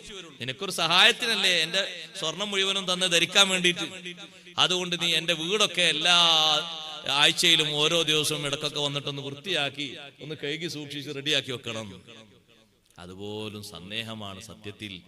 ആ കൊടുത്ത ആ പണത്തിന്റെ കടത്തിന്റെ പേരിൽ, വായ്പയുടെ പേരിലുള്ള ഒരു ഉപകാരം. ഇമാമുല്ലാദം തങ്ങള് വെയിലത്ത് നിന്ന് കൊള്ളുന്നത് വെയിലുള്ള പൂതിണ്ടായിട്ടല്ല, പേടിച്ചിട്ടാണ്. പടച്ച റബ്ബിനെ പേടിച്ചിട്ട്. അല്ലാഹുവേ, ഞാനെങ്ങാനും ആ തണലിൽ ഇരുന്നാൽ കൊടുത്ത കടത്തിന്റെ പേരിൽ ഞാൻ പറ്റിയൊരു ഉപകാരമായി പോകുമോ, പലിശയായി പോകുമോ എന്ന് പേടിച്ചിട്ട്. ആ ത്യാഗം അത് ദുനിയാവിലുള്ളൊരു ത്യാഗമാണ്. പല വഴിക്കും തിരിഞ്ഞാൽ പലതും സമ്പാദിക്കാം. പക്ഷേ റബ്ബ് സുബ്ഹാനഹു വ തആല അനുവദിക്കാത്തതാണ് പലതും. അതുകൊണ്ട് പറ്റൂല, വേണ്ടാന്ന് വെക്ക്. ദുനിയാവ് കൊണ്ട് വഞ്ചനയിൽ പെടാതിരിക്കലാണ്. വഞ്ചനയുടെ ഒരുപാട് മുഖങ്ങൾ ദുനിയാവിനുണ്ട്. മനുഷ്യനെ ചതിക്കുഴിയിൽ കൊണ്ടുപോയി കിടത്തുന്നത് സഹോദരന്മാരിലുമുണ്ട്, സഹോദരിമാരിലുമുണ്ട്. ദുനിയാവ് പറ്റിച്ചു കളയും. നല്ലോണം ശ്രദ്ധിക്കണം, ചതിയിൽ ഏർപ്പെട്ടുകൂടാ. ഒരു ഉദാഹരണത്തിന് വേണ്ടി പറയട്ടെ, സമയം പരിമിതമാണ്. പണത്തിന്റെ പേരിൽ ചൂഷണങ്ങൾ ധാരാളം രൂപത്തിൽ നടക്കുന്നുണ്ട്. പണം കൊണ്ടൊരു പണത്തിന്റെ വർധനവ് ചതികളെ കൂട്ടത്തിൽപ്പെട്ടൊരു ചതിയാണ്. 1 ലക്ഷം രൂപ കൊടുക്കുന്നു ഒരാൾക്ക്, മാസമാസം 4000, മാസമാസം 5000. സഹോദരങ്ങളെ, ഒരു കച്ചവടത്തിനാണ് കൊടുക്കുന്നതെങ്കിൽ എങ്ങനെ ഇങ്ങനെ കറക്റ്റ് ലാഭം പറയാൻ കഴിയും? ഓരോ മാസം ലാഭം കിട്ടിയിട്ടല്ലേ ലാഭവിഹിതം പറയാൻ കഴിയൂ? കൊടുക്കുമ്പോ തന്നെ 4000, 5000 എന്നെങ്ങനെ കറക്റ്റ് പറഞ്ഞിട്ട് വാങ്ങാൻ പറ്റും? എങ്ങനെ കൊടുക്കാൻ പറ്റും? അത് പണത്തിന്റെ മേലിൽ വരുന്ന മറ്റൊരു തരം പലിശയാണ്. അങ്ങനെ 5000, 10000 പണത്തിന്റെ വർധനവിന് വേണ്ടി പണം കൊടുത്തിട്ട് കുറച്ചു മാസം ഇങ്ങനെ കിട്ടിയിട്ട് പിന്നെ കിട്ടാതെയാകുമ്പോ, ആളെ കാണാതെയാകുമ്പോ എല്ലാവരും തിരയാൻ തുടങ്ങി. പലരും പല രൂപത്തിൽ പണം കൊടുത്തു, കുറെ മാസം ലാഭം കിട്ടി, ഇപ്പൊ കിട്ടുന്നില്ല. കാരണം എന്തേ? കൊടുക്കാനുള്ള ആളെ കാണാനില്ല. അയാൾക്ക് എവിടുന്നും കടം കിട്ടാതെയായപ്പോ നാട് വിട്ടുകളഞ്ഞുപോയി. പിന്നെ അയാൾ അന്വേഷിച്ച് നോക്കുമ്പോ അയാൾ ആസ്ട്രേലിയ, ഇറ്റലിയിലോ വേറെ എവിടെ എത്തിയിട്ടുണ്ടാവും. നമ്മളെ ആൾക്കാരെന്ത് എഴുതി? 1 മാസം വെറുതെ എന്തിനാ ഈ പൈസ അങ്ങനെ വെച്ചിരിക്കുന്നത്? 2000, 3000 അങ്ങനെ കിട്ടല്ലേ?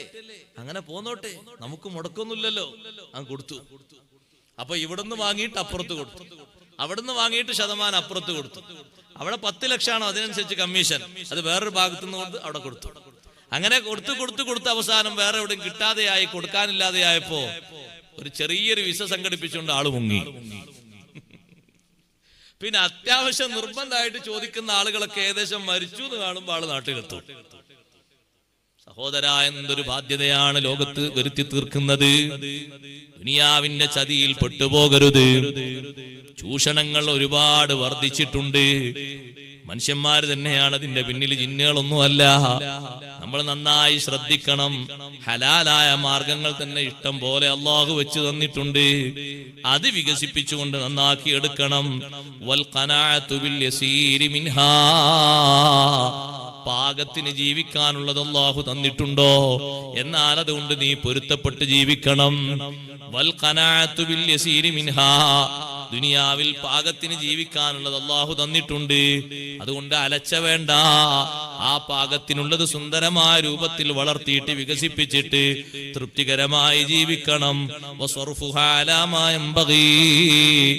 ആവശ്യമുള്ള കാര്യങ്ങളിലേക്ക് ദുനിയാവ് നീ തിരിക്കണം, ദുനിയാവ് ചെലവഴിക്കണം, ഭൂമിയിൽ അള്ളാഹു തരുന്ന സമ്പത്ത് ചെലവഴിക്കണം. ആവശ്യമുള്ളത് എന്ന് പറഞ്ഞാൽ അറിയുമോ? എന്തെല്ലാം കൂലി കിട്ടുന്ന കാര്യങ്ങളുണ്ടോ അതിലേക്കൊക്കെ സമ്പത്ത് വിനിയോഗിക്കണം. അത് ഈ ദുനിയാവിൽ ആ രൂപത്തിൽ ആഖിറത്തിലേക്കുള്ളൊരു വസീലയാക്കണം.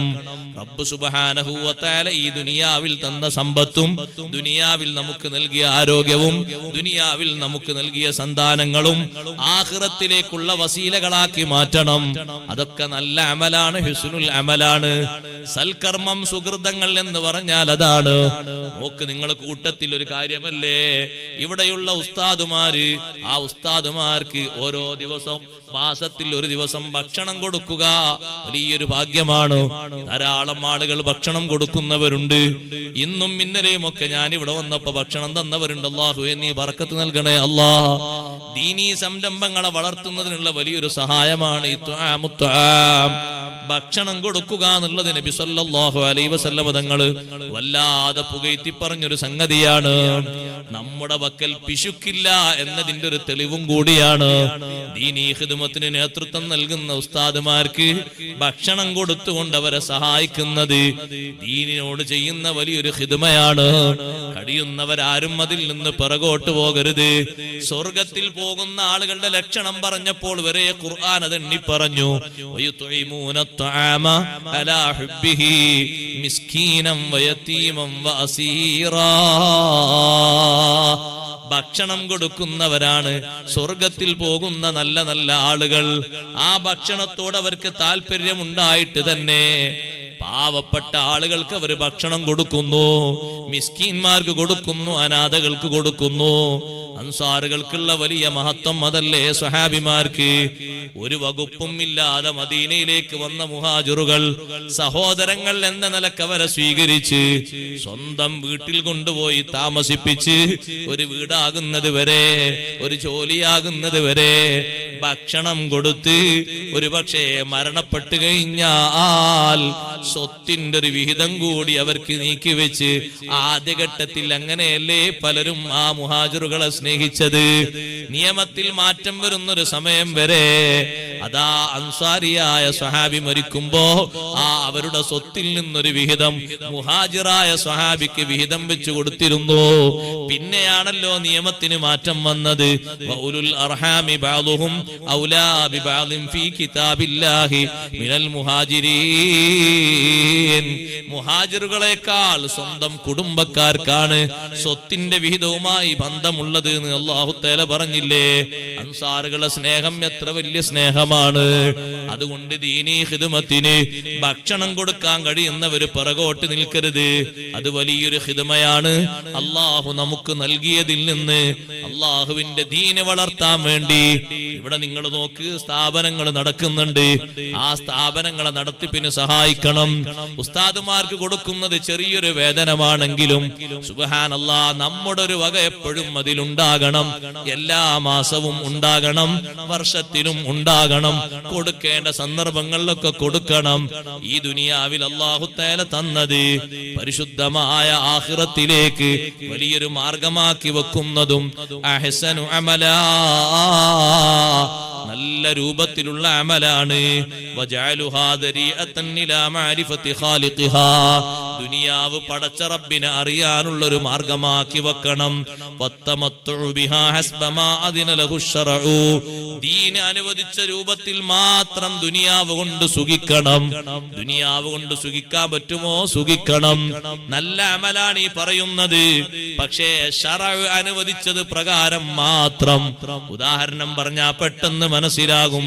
പല സ്ഥലങ്ങളിലും പുരുഷന്മാരും സ്ത്രീകളും അന്യപുരുഷന്മാരും അന്യ സ്ത്രീകളും യാതൊരു മറയുമില്ലാതെ ടൂർ എന്ന പേരിലോ സിയാറത്ത് എന്ന പേരിലോ ഇറങ്ങി പുറപ്പെടുന്ന സ്വഭാവമുണ്ട്. നഊദു ബില്ലാഹ്. അന്യോന്യം കാണുകയും അന്യോന്യം സ്പർശിക്കുകയും അന്യോന്യം സംസാരിക്കുകയും ചെയ്യുന്നതിന് യാതൊരു തടസ്സവുമില്ലാത്ത രീതിയിൽ ഈ ഇറങ്ങി പുറപ്പെടുന്ന സ്വഭാവം അത് ശറഅ് അനുവദിച്ചതല്ല.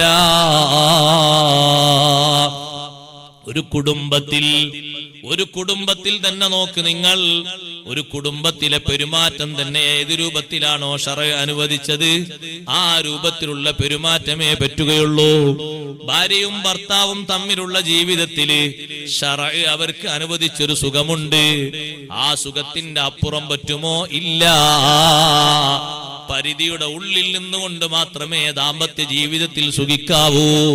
സ്വന്തം ജീവിതത്തിലേക്ക് കടന്നു വന്ന പത്നി ഭർത്താവ് വീട്ടിലേക്ക് ആ പത്നിയെ ആഗ്രഹിച്ചുകൊണ്ട് അള്ളാഹു അനുവദിച്ച സുഖം എടുക്കണം എന്ന രൂപത്തിൽ ചെന്നപ്പോൾ അന്നവിടെ തടസ്സമാണ്, അന്ന് ആ പത്നിക്ക് മെൻസസ് ആണ്. എന്നാൽ ക്ഷമിച്ചുകൊണ്ട് സ്വബർ ചെയ്തുകൊണ്ട് അവിടെ കഴിയണം. പരിധിയുടെ അപ്പുറം വിട്ട് കിടക്കാൻ പാടില്ല. മുൻഭാഗം ശരിയായ രൂപത്തിൽ അതിന് അനുവദിച്ചൊരു രൂപമുണ്ട്. ആ രൂപഭാവങ്ങൾ മാത്രമേ സ്വീകരിക്കാവൂ. അതിലപ്പുറമായിട്ട് ഒന്നും തന്നെ സ്വീകരിച്ചുകൂടാ. മെൻസസ് ആണോ? മെൻസസ് ആയ രൂപത്തിൽ സമീപിക്കാൻ പറ്റുന്ന രൂപത്തിൽ സമീപിക്കണം. വലാ തഖറബൂഹുന്ന ഹത്താ യത്ഹുർന ഫഇദാ തത്ഹർന ഫഅതൂഹുന്ന മിൻ ഹൈസു അമറകുമുല്ലാഹ്. അവർക്ക് മെൻസസ് ആണോ, എന്നാൽ ശുദ്ധിയാകുന്നത് വരെ അവരോട് ആ രൂപത്തിൽ നിങ്ങൾ അടുക്കരുത്. ഒപ്പം കിടക്കുന്നതിനോ അതേ രൂപത്തിൽ ചുംബിക്കുന്നതിനോ സ്പർശിക്കുന്നതിനോ ഒന്നും വിലക്ക് പറഞ്ഞിട്ടില്ല. ശാരീരിക സ്പർശനത്തിൽ ഏർപ്പെടുന്നത്, സുഖങ്ങളിൽ ഏർപ്പെടുന്നത് ലിമിറ്റ് ചെയ്തത് നമുക്ക് ദീന് വെച്ചൊരു പരിധിയാണ്. അതിന്റെ ഉള്ളിൽ ഒതുങ്ങിക്കോളണം. അള്ളാഹു അനുവദിച്ച രൂപത്തിലുള്ളത് മാത്രം സുഖിക്കണം. ദുനിയാവിലുള്ള സുഖങ്ങൾ അങ്ങനെയല്ലേ? ദുനിയാവിൽ ജീവിക്കുമ്പോ റബ്ബ് സുബ്ഹാനഹു വ തആല അനുവദിച്ച സുഖങ്ങൾ മാത്രമേ നിർവഹിക്കാവൂ. അതിലപ്പുറം ഒന്നിലേക്കും പ്രവേശിച്ചുകൂടാ.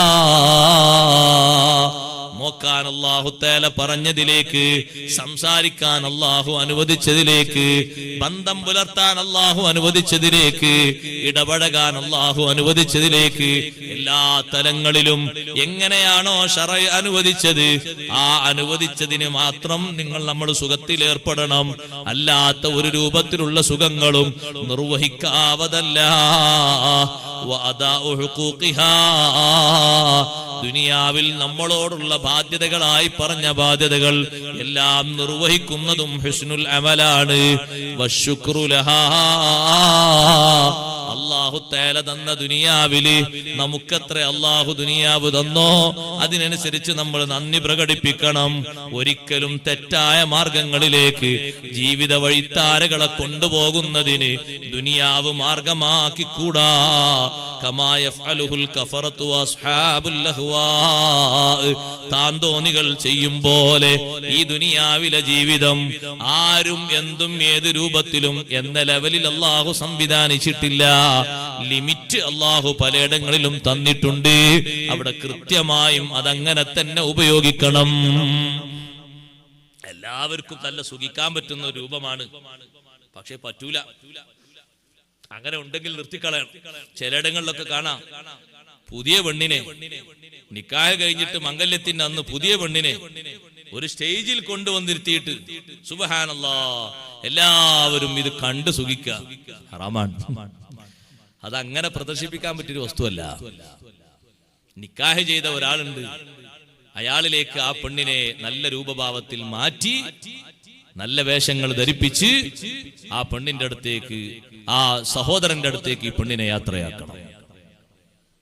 എല്ലാവരും ഒന്ന് കണ്ടോളി. അവസാനമായിട്ട് വാഹനത്തിൽ കയറി പോകാൻ നിൽക്കുകയാണ്. ആ കല്യാണ പന്തലിലുള്ള ആൾക്കാരൊക്കെ വന്ന് നോക്കാൻ, നോക്കിയിട്ട് ആ സുഖം പറ്റുമോ? പറ്റില്ല. പറ്റാത്തയിലേക്ക് നോക്കിയിട്ടൊരു സുഖം അത് പറ്റൂല സഹോദരങ്ങളെ. അങ്ങനത്തെ സുഖങ്ങൾ പറ്റൂല. അത് തീരെ ജീവിതത്തിൽ നിയമങ്ങളില്ലാത്ത ആളുകളുടെ സ്വഭാവമാണ്. നമ്മുടെ സ്വഭാവത്തിൽ സംസ്കാരത്തിൽപ്പെട്ടതല്ല. ശ്രദ്ധിക്കണം, സൂക്ഷിക്കണം. ആ മേഖലയിൽ മുഴുവനും അഷ്റഫുൽ ഖൽഖ് സല്ലല്ലാഹു അലൈഹി വസല്ലം തങ്ങൾ ഈ ആയത്ത് വിശദീകരിച്ചപ്പോൾ തങ്ങൾ പറഞ്ഞു, അയ്യുക്കും അഹ്സനു അഖ്ലാ, അല്ലാഹുവിന്റെ പരിശോധന, നിങ്ങളിൽ ഏറ്റവും നല്ല ബുദ്ധിയുള്ളവർ ആരാണ് എന്നാണ്. ബുദ്ധിയുള്ള ആളുകൾ ആരാണ്? അവര് പരലോകം തിരഞ്ഞെടുക്കുന്നവരാണ്. ആ പരലോകത്തിന് വേണ്ടി ദുനിയാവിനെ ഉപയോഗിക്കുന്നവരാണ്. ദുനിയാവിനെ ഉപയോഗിക്കുന്നത് പരലോകത്തിന് വേണ്ടിയാണ്. മരണത്തിന്റെ ശേഷമുള്ള ജീവിതത്തിൽ എനിക്ക് സന്തോഷകരമാകണം. എന്റെ സ്വന്തം കൊണ്ടതിന് അധ്വാനം വേണം, എന്റെ കുടുംബം കൊണ്ടതിന് അധ്വാനം വേണം, എന്റെ മക്കളെ കൊണ്ടതിന് അധ്വാനം വേണം, എന്റെ സമ്പത്ത് കൊണ്ടതിന് അധ്വാനം വേണം, എന്റെ ആരോഗ്യവും എന്റെ സമയവും ഒക്കെ ഉപയോഗിച്ച് പരലോകത്തിന് വേണ്ടി എനിക്ക് നല്ല ബുദ്ധിയോടെ ചിന്തിച്ച് വർക്ക് ചെയ്യുന്നവർ, ആഖിറത്തിന് വേണ്ടി ദുനിയാവിനെ ചെലവഴിക്കുന്നവർ, ദുനിയാവിനെ വാങ്ങിയിട്ട് ആഖിറം വിൽക്കുന്നവരല്ല, ദുനിയാവിനെ വിറ്റിട്ട് ആഖിറം വാങ്ങുന്നവർ. അല്ലാഹു നിഷിദ്ധമാക്കിയ കാര്യങ്ങളിൽ നിന്ന് വലിയ സൂക്ഷ്മത പാലിക്കുന്നവർ. റബ്ബ് ഹറാമാക്കിയതാണോ, എത്ര ദുനിയാവിൽ അതിന് സൗന്ദര്യമുണ്ടെങ്കിലും എനിക്കത് വേണ്ട.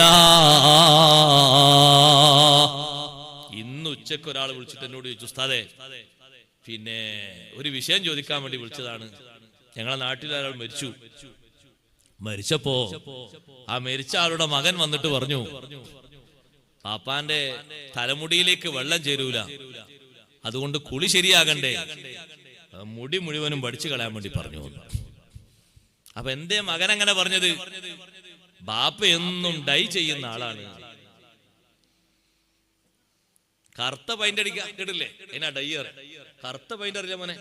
ആ കറുത്ത പെയിന്റ് 400-നും 500-നൊക്കെ കിട്ടും, അതിന്റെ സ്ഥലത്ത് പോയി ഒന്ന് ഇരുന്ന് കൊടുത്താൽ മതി എന്ന് പറഞ്ഞാൽ ചില ആൾക്കാർ തീരുമാനം എങ്ങനെയാണ്, വയസ്സ് 80 ആയാലും 70 ആയാലും 60 ആയാലും 40 ആയാലും 18ന്റെ പവറിൽ തന്നെ നിൽക്കണം, വേറെ ഒരു ചേഞ്ചിനും ഞാൻ സ്വീകരിക്കൂല എന്നർത്ഥം. ജനാബത്ത് തീരെ ഉയരാതിരുന്ന എന്ത് നിസ്കാരം, എന്ത് ഉളൂ, എന്ത് ഖുർആനോത്ത്, എന്ത് ഖുർആൻ തൊടല്. ഒന്ന് ആലോചിച്ചു നോക്കിയിട്ടുണ്ടെങ്കിൽ സഹോദരങ്ങളെ, അങ്ങ് ഹജ്ജിന് പോകുമ്പോ ഉംറക്ക് പോകുമ്പോ എല്ലാ അമലുകളിലും ബുദ്ധിമുട്ടല്ലേ. വെള്ളം ചേരൂലേന്ന് ചോദിച്ചു ഞാനോട്. എന്നിട്ട് മുടി പഠിച്ചോന്ന് വെച്ചോ, മുടിയൊക്കെ കളഞ്ഞു. മുടിയൊക്കെ കളഞ്ഞതിന്റെ ശേഷമാണ് എന്നെ വിളിച്ചത്. കളഞ്ഞെങ്കിലും എന്ത് ചെയ്യാനാ, ആ എടുത്ത മുടി ഒന്നായിട്ട് നിങ്ങൾ അവിടെ കഫൻ ചെയ്ത് അവിടെ കുഴിച്ചിട്ടൊളിന്ന് പറഞ്ഞു. ആ ഖബറിന്റെ ഒരു ഭാഗത്ത് തന്നെ നീക്കം ചെയ്ത മയ്യത്തിൽ നീക്കം ചെയ്ത മുടിയല്ലേ, എന്ത് ചെയ്യാനാ. പക്ഷെ മകൻ അവസാനം അങ്ങനെ പറഞ്ഞു എന്ന് പറയുമ്പോ ആ വാക്ക് കേൾക്കുമ്പോ എന്തൊരു സങ്കടമാണ് സഹോദരങ്ങളെ. അല്ലാഹു തആല നിഷിദ്ധമാക്കിയ ഒരു കാര്യമാണ് എന്ന് സയ്യിദുനാ റസൂലുള്ളാഹി സ്വല്ലല്ലാഹു അലൈഹി വസല്ലം പഠിപ്പിച്ചതല്ലേ അത്. അതുകൊണ്ട് ആ മാർഗം സ്വീകരിക്കരുത്. ഹറാമാണോ അതിൽ നിന്ന് വിട്ടു നിൽക്കുക. ഹറാമായ മേഖലകളിൽ നിന്നൊക്കെ സൂക്ഷ്മതയോടെ മാറി നിൽക്കാൻ കഴിയുള്ളവർ അവരാണ് അഹ്സനു അമല, ഏറ്റവും നല്ല അധ്വാനം അധ്വാനിക്കുന്നവർ. വഔറവൻ മഹാരിമില്ലാ വഅസ്റഉ ഫീ ത്വാഅത്തില്ലാ. പ്രിയപ്പെട്ട പെങ്ങന്മാരോട് ഞാൻ പറയട്ടെ, സഹോദരിമാരെ, നമ്മുടെ ശരീരത്തിൽ റബ്ബ് സുബ്ഹാനഹു വ തആല അല്ലാഹു ചില സംവിധാനങ്ങൾ നമ്മുടെ ശരീരത്തിൽ വെച്ചിട്ടുണ്ട്. ആ സംവിധാനങ്ങൾ അതേ രൂപത്തിൽ തന്നെ കൊണ്ടു നടക്കേണ്ട പലതും ഉണ്ട്. ഉദാഹരണമായി പറഞ്ഞാൽ റബ്ബ് സുബ്ഹാനഹു വ തആല അടയാളത്തിന് വെച്ച വലിയൊരു അടയാളമല്ലേ പുരികമെന്ന് പറയുന്നത്. ആ പുരികം ചെറുതാക്കിയിട്ട് എന്നും ചെറിയ കുട്ടികളെ മുഖത്തുള്ള പുരികം പോലെയാകണം. അങ്ങനെ ഒരു പ്ലക്കിങ്ങിന്റെ സ്വഭാവം. പാർലറുകളിൽ പോയാൽ അവര് പ്ലക്ക് ചെയ്തു തരും. അതാ അതിന് 400-500 കൊടുത്താല് പുരികം വെട്ടിയിട്ട് 2 വയസ്സുള്ള 3 വയസ്സുള്ള കുട്ടിയുടെ പുരികം പോലെ പുരികം ചെറുതായി കിട്ടുക. ഒരൊറ്റ എന്താ പറയല് മോനെ, പുരികം തന്നെയല്ലേ, പിരിയേ, സുബ്ഹാനല്ലാഹ്, പിരിയാന്നറിയാം. അല്ലാ, അപ്പൊ മനസ്സിലായില്ലേ നിങ്ങൾ കാണിച്ചപ്പോ? ആ മനസ്സിലായി. നിങ്ങളാ പറഞ്ഞ തന്നെ ഏതായാലും പുരികം തന്നെ പറയും മലയാളത്തിൽ. ഇത് വെട്ടി ചെറുതാക്കാൻ പറ്റുമോ? വെട്ടി ചെറുതാക്കാൻ പറ്റൂല. അതിനൊക്കെ ഇപ്പൊ ആളുകളില്ലേ, ഇതൊക്കെ വെട്ടി ചെറുതായി കൊടുക്കുക, കാശ് കൊടുത്താൽ അതൊക്കെ റെഡിയല്ലേ. പാടില്ല സഹോദരിമാരെ. അത് കല്യാണത്തിനോടനുബന്ധിച്ചാണെങ്കിലും സൽക്കാരത്തിനോടനുബന്ധിച്ചാണെങ്കിലും ഹറാമാണ്, പാടില്ല അത്. അതേ രൂപത്തിൽ തന്നെയുണ്ട് ചില ആളുകൾക്കൊക്കെ ഒരു സ്വഭാവം, പല്ലിന്റെ ഭാഗത്ത് പല്ലിന് വെളുപ്പ് പോരാ, അതുകൊണ്ട് പല്ല് ഒന്ന് മാതിച്ചൊറിഞ്ഞിട്ട് അതിന് വെളുപ്പ് കൂട്ടണം, പല്ല് രാകുക എന്ന് പറയും. പല്ലിന്റെ കട്ടിയൊക്കെ വലിച്ച് ഉപകരണങ്ങളൊക്കെ കൊണ്ട് വൃത്തിയാക്കിയിട്ട് പല്ലിന് പുതിയ വെളുപ്പുണ്ടാക്കി തീർക്കുന്ന സ്വഭാവം. നല്ല ബ്രഷ് ചെയ്തിട്ട് പൊടിയോ മറ്റോ ഇട്ടൊക്കെ നല്ല ബ്രഷ് ചെയ്യുക, കറകളൊക്കെ നീക്കുക, നല്ലതാണ്. അതേ സമയത്ത് പല്ല് കട്ടി കുറക്കുന്ന രൂപത്തിൽ പല്ല് രാകുന്ന സ്വഭാവമുണ്ട്, അത് തനിച്ച തെറ്റാകുന്നു. ഇതേ രൂപത്തിൽ തന്നെ ചെറുപ്പക്കാരും ചെറുപ്പക്കാരികളും ശ്രദ്ധിക്കണം. ചില ഭക്ഷണം കൊണ്ടോ മറ്റോ ഉണ്ടായിത്തീരുന്നു മുടി കൊഴിയുന്ന സ്വഭാവം. അവിടെ വെപ്പ് മുടി വെച്ചു കൊടുക്കാൻ പാടില്ല, അത് ഹറാമാണ്. മുടി കുറയുന്ന ആളുകൾ ഭക്ഷണങ്ങൾ ക്രമീകരിക്കണം. കഴിവിന്റെ പരമാവധി ചില ഭക്ഷ്യവസ്തുക്കളൊന്നും ചില ശരീരത്തിന് പിടിക്കില്ല, പിടിക്കാത്ത ഭക്ഷണങ്ങളൊക്കെ ഒഴിവാക്കണം. ഞാൻ ഡോക്ടർ പറഞ്ഞെങ്കിലേ നമ്മൾ ഒഴിവാക്കുള്ളൂ. അങ്ങനെ ഒരു സ്വഭാവം ഉണ്ട് നമ്മളെ ആൾക്കാർക്ക്. അങ്ങനത്തിനൊക്കെ നല്ല ഡോക്ടർമാരത്ത് കൊണ്ടുപോയിട്ട് ഒരു ഷീട്ട് കൊടുത്താൽ പറയിപ്പിച്ചാൽ റെഡിയാവും. അതുവരെ ഒഴിവാക്കൂല അല്ലേ? ചില ആളുകളോടൊക്കെ പൊതുവെ നമ്മൾ പറയാണ്, ഈ ഉപയോഗിക്കാൻ നല്ല എണ്ണ ഏതാ? വെളിച്ചെണ്ണയാണ് അല്ലേ? പൊരിക്കാനും നല്ല തന്നെ, എല്ലാത്തിനും നല്ല. പക്ഷെ റെഡിമെയ്ഡ് ആയിട്ട് വരുന്ന എണ്ണയിലാണ് എല്ലാവർക്കും താല്പര്യം ഓയിൽ ഉപയോഗിക്കാൻ. അത് പൊരിച്ചാൽ കൂടുതൽ ടേസ്റ്റ് ആണ്.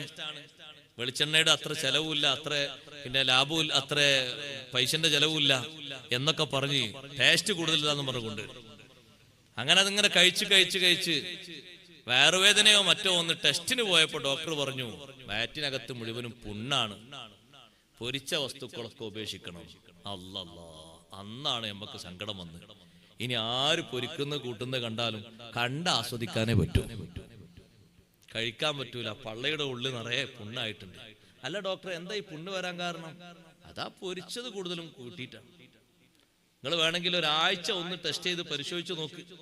ഒരാഴ്ചക്ക് ഇതൊന്നും കഴിക്കാതെ വന്നിട്ട് നിങ്ങളെ പള്ളയുടെ വേദന എങ്ങനെയുണ്ട് മറ്റൊക്കെ നോക്ക്. അപ്പയാൾക്ക് നല്ല ആശ്വാസമുണ്ട്. ഇനി ആ മാർഗം സ്വീകരിച്ചോളൂ. കുറച്ചുകൂടി കഴിഞ്ഞ് ഇപ്പൊ പ്രശ്നമൊന്നുമില്ല എന്ന് നമുക്കിങ്ങനെ തോന്നുമ്പോ പിന്നെയും പൊരിച്ചത് കണ്ടാ പിന്നെയും കയ്യതിലേക്ക് പോകും അല്ലേ? നിർത്താനുള്ളൊരു കഴിവ് വേണ്ടേ? പറ്റൂല എന്ന് പറഞ്ഞാൽ അതിൽ നിന്ന് മാറി നിൽക്കാൻ കഴിവ് വേണ്ടേ? അത് വലിയ കഴിവാണ്. ശരീരത്തിൽ അല്ലാഹു തആല നമുക്ക് ചില സംഗതികളൊക്കെ അല്ലാഹു തആല നിർബന്ധമാക്കി വെച്ചിട്ടുണ്ട്, അത് മാറ്റാൻ പാടില്ല. സ്ത്രീകൾ അവർക്കൊരു മോഹം, കുറെ കാലമായില്ല ഞാൻ പെണ്ണായി നടക്കുന്നു, ഇനി ഒന്ന് ആണാകണം. ആൺകുട്ടികൾക്കൊരു മോഹം, കുറെ കാലമായി ആണായി നടക്കുന്നു, ഞാനൊന്ന് പെണ്ണാകണം.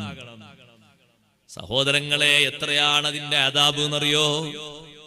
കണ്ടില്ലേ നിങ്ങൾ? ആണായി മാറി എന്ന് പറഞ്ഞ ഒരു കുട്ടിക്ക്, ഒരു പെൺകുട്ടിക്ക് ആണിന്റെ പേരൊക്കെ ഇട്ടിട്ട് ഒരു കുട്ടി ജനിച്ചപ്പോ ഒരു തുള്ളി പാല് കൊടുക്കാൻ ആ പെണ്ണിന് സ്ഥലമില്ല.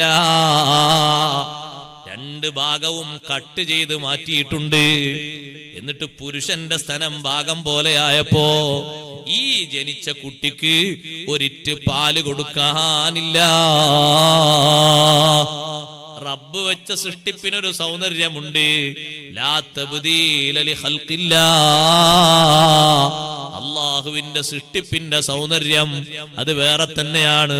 അതിന് പകരം സ്വീകരിക്കാൻ പറ്റുന്ന ഒന്നുമില്ല. അതേ സമയത്ത് സഹോദരങ്ങളെ, പല്ല് കൊഴിഞ്ഞു പോയവർക്ക് പല്ല് വെക്കാം, പല്ലൊരാൾക്ക് വെക്കാം. അയാളെ കഴിവനുസരിച്ചുള്ള പല്ല് അയാൾ വെച്ചോട്ടെ. ഭക്ഷണം കഴിക്കുന്നതിനും ഖുർആൻ ഓതുന്നതിനും സംസാരിക്കുന്നതിനൊക്കെ നല്ലതാണത്. അതിന് കുഴപ്പമൊന്നുമില്ല. എല്ലാ സംഗതികളും ഒരുപോലെയാണോ? അല്ല. ഉസ്താദേ, ആ പല്ല് പറഞ്ഞതുപോലെ തന്നെ ഒരു മസാല മുടിക്കും പറഞ്ഞൂടെ? മുടിയെ പറ്റി നബി സല്ലല്ലാഹു അലൈഹി വസല്ലം നിങ്ങൾക്ക് അറിയാഞ്ഞിട്ടാണോ തങ്ങൾ അങ്ങനെ പറഞ്ഞത്? ലഅനല്ലാഹുൽ വാസിലത വൽ മുസ്തൗസില. വെപ്പ് മുടി വെക്കാൻ വേണ്ടി പോകുന്നവരെയും അത് വെച്ചു കൊടുക്കുന്നവരെയും രണ്ടു കൂട്ടരെയും അല്ലാഹു ശപിച്ചിരിക്കുന്നു. ഈ മസല അറിയാഞ്ഞിട്ടാണോ? അതിന് എല്ലാറ്റിനും ഒരേ ശൈലിയല്ല, വേറിട്ട ശൈലിയാണ്. ആണ് പെണ്ണാകാൻ ആഗ്രഹിക്കരുത്, പെണ്ണ് ആണാകാനും ആഗ്രഹിക്കരുത്. എന്നിട്ട് ആ പേരോ ആ രൂപമോ ഭാവമോ മാറ്റരുത്. അത് തെറ്റാണ്. ഒരു കണക്കിന് പറഞ്ഞാൽ അള്ളാഹുവിനോട് മത്സരിക്കലാണ്. അള്ളാഹു നിഷിദ്ധമാക്കിയതിൽ നിന്ന് മാറി നിൽക്കുക, അതാണ് ഏറ്റവും നല്ല അമല്. അള്ളാഹുവിനെ അനുസരിക്കുന്നതിൽ സജീവമായി മുന്നോട്ട് വരിക. ഈ 3 വിഷയങ്ങളാണ് നബി സല്ലല്ലാഹു അലൈഹി വസല്ലം തങ്ങൾ ഈ ആയത്തിന്റെ തഫ്സീറിലായി പഠിപ്പിച്ചത്. നല്ല ബുദ്ധി കൊണ്ട് ചിന്തിച്ച് അള്ളാഹുവിന്റെ നിഷിദ്ധമാക്കിയ കാര്യങ്ങളിൽ നിന്ന് മാറി നിന്ന് അതേ രൂപത്തിൽ തന്നെ അനുസരിക്കാൻ അള്ളാഹു പറഞ്ഞ മാർഗങ്ങളിലേക്ക് എത്രയും പെട്ടെന്ന് സജീവതയോടെ മുന്നോട്ട് വന്ന് അങ്ങനെ ജീവിക്കുന്ന ആളുടെ ജീവിതം അഹ്സനു അമല, നല്ല അധ്വാനമാണ്, നല്ല പ്രവർത്തനമാണ്. ഇത് പരിശോധിക്കാനാണ് മൗത്തും ഹയാത്തും പടച്ചത്. അല്ലദീ ഖലഖൽ മൗത വൽ ഹയാത ലിയബ്ലുവകും അയ്യുക്കും അഹ്സനു അമല വഹുവൽ അസീസുൽ ഗഫൂർ. റബ്ബ് സുബ്ഹാനഹു വ തആല അവനെ സംബന്ധിച്ച് പഠിപ്പിച്ചത് കണ്ടോ?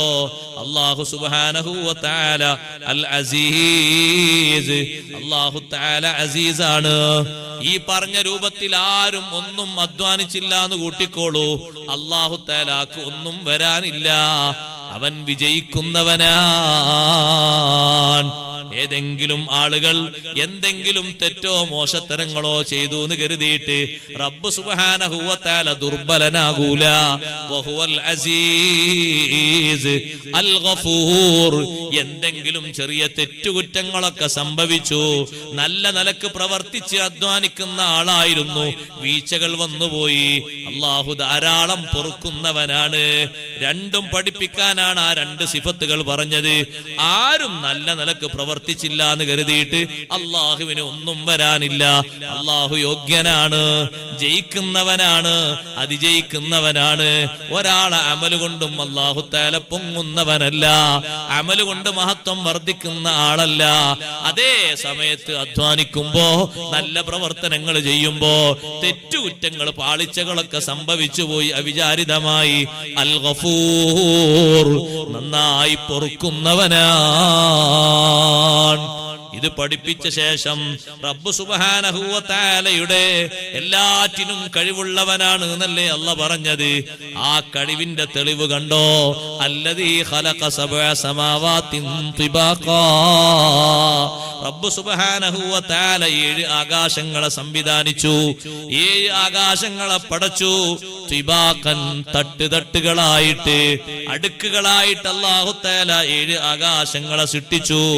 മാ തറാ ഫീ ഖൽഖിർ റഹ്മാനി മിൻ തഫാവുത്. റഹ്മാനായ റബ്ബിന്റെ സൃഷ്ടിപ്പിൽ എവിടെയെങ്കിലും എന്തെങ്കിലും ഒരു വിയോജിപ്പ്, എന്തെങ്കിലും ഒരു ഏറ്റക്കുറച്ചിൽ, എവിടെയെങ്കിലും ഒരു വ്യത്യാസം, എവിടെയെങ്കിലും ഒരു വിയോജിപ്പ് നിനക്ക് കാണാൻ പറ്റുമോ? ഇല്ല. ഏതെങ്കിലും ഒരു ബിൽഡിംഗ് നിർമ്മിച്ചാല് വന്ന് നോക്കിയിട്ട് പറയില്ലേ, ഇതാരാണ് തേപ്പ് നടത്തിയത്, ആരാ പെയിന്റിങ് നടത്തിയത്, ആരാണ് സീലിംഗ് നടത്തിയത്? സീലിംഗ് ശരിയായിട്ടില്ല, അവിടെ വെച്ചത് ശരിയായിട്ടില്ല, ഇവിടെ തേച്ചത് മുഴുവനായിട്ടില്ല. ഒന്ന് നോക്കൂ ആകാശത്തട്ടുകളിലേക്ക്, എവിടെയെങ്കിലും എന്തെങ്കിലും യോജിപ്പില്ലായ്മ കാണുന്നുണ്ടോ? മാ തറാ ഫീ ഖൽഖിർ റഹ്മാനി മിൻ തഫാവുത്. റഹ്മാനായ റബ്ബിന്റെ സൃഷ്ടിപ്പില് എവിടെയും ഒരു ചേർച്ചയില്ലാത്ത സ്വഭാവം കാണാനൊക്കൂല. ആകാശങ്ങളെ പറ്റി ചിന്തിക്കണം മനുഷ്യന്മാര്. അള്ളാഹുവിന്റെ ഖുദ്റത്തിന്റെ ഒരു തെളിവാണത്. അള്ളാഹുവിന്റെ ഖുദ്റത്തിന്റെ മേൽ എങ്ങനെയാണ് ആകാശം തെളിവാകുന്നത്? ഇമാം റാസി റളിയല്ലാഹു അൻഹു പഠിപ്പിച്ചു, ആകാശം കണ്ടില്ലേ, അള്ളാഹു നിർത്തിയിരിക്കുന്നത് ഒരു തൂണും ഇല്ല, ഒരു ചെങ്ങലയും ഇല്ല. അങ്ങനെ സംവിധാനിക്കാൻ കഴിയോ? ഒന്നുമില്ലാത്ത രൂപത്തിൽ, അങ്ങോട്ടോ ഇങ്ങോട്ടോ ഒരു ടച്ച് ഇല്ലാത്ത രൂപത്തിൽ എന്തെങ്കിലും ഒന്ന് നിർമ്മിക്കാൻ കഴിയോ? ഏതെങ്കിലും ഒന്ന്, വാഹനാകട്ടെ, ഉപകരണങ്ങളാകട്ടെ, അല്ലെങ്കിൽ നടക്കാനുള്ളതാകട്ടെ, പിടിക്കാനുള്ളതാകട്ടെ, എന്തെങ്കിലും ഒന്ന്. ഓ, നല്ല നല്ല പന്തലാണല്ലോ നിർമ്മിച്ചിരിക്കുന്നത്. പന്തലിന് എവിടെയും തൂണില്ലല്ലോ.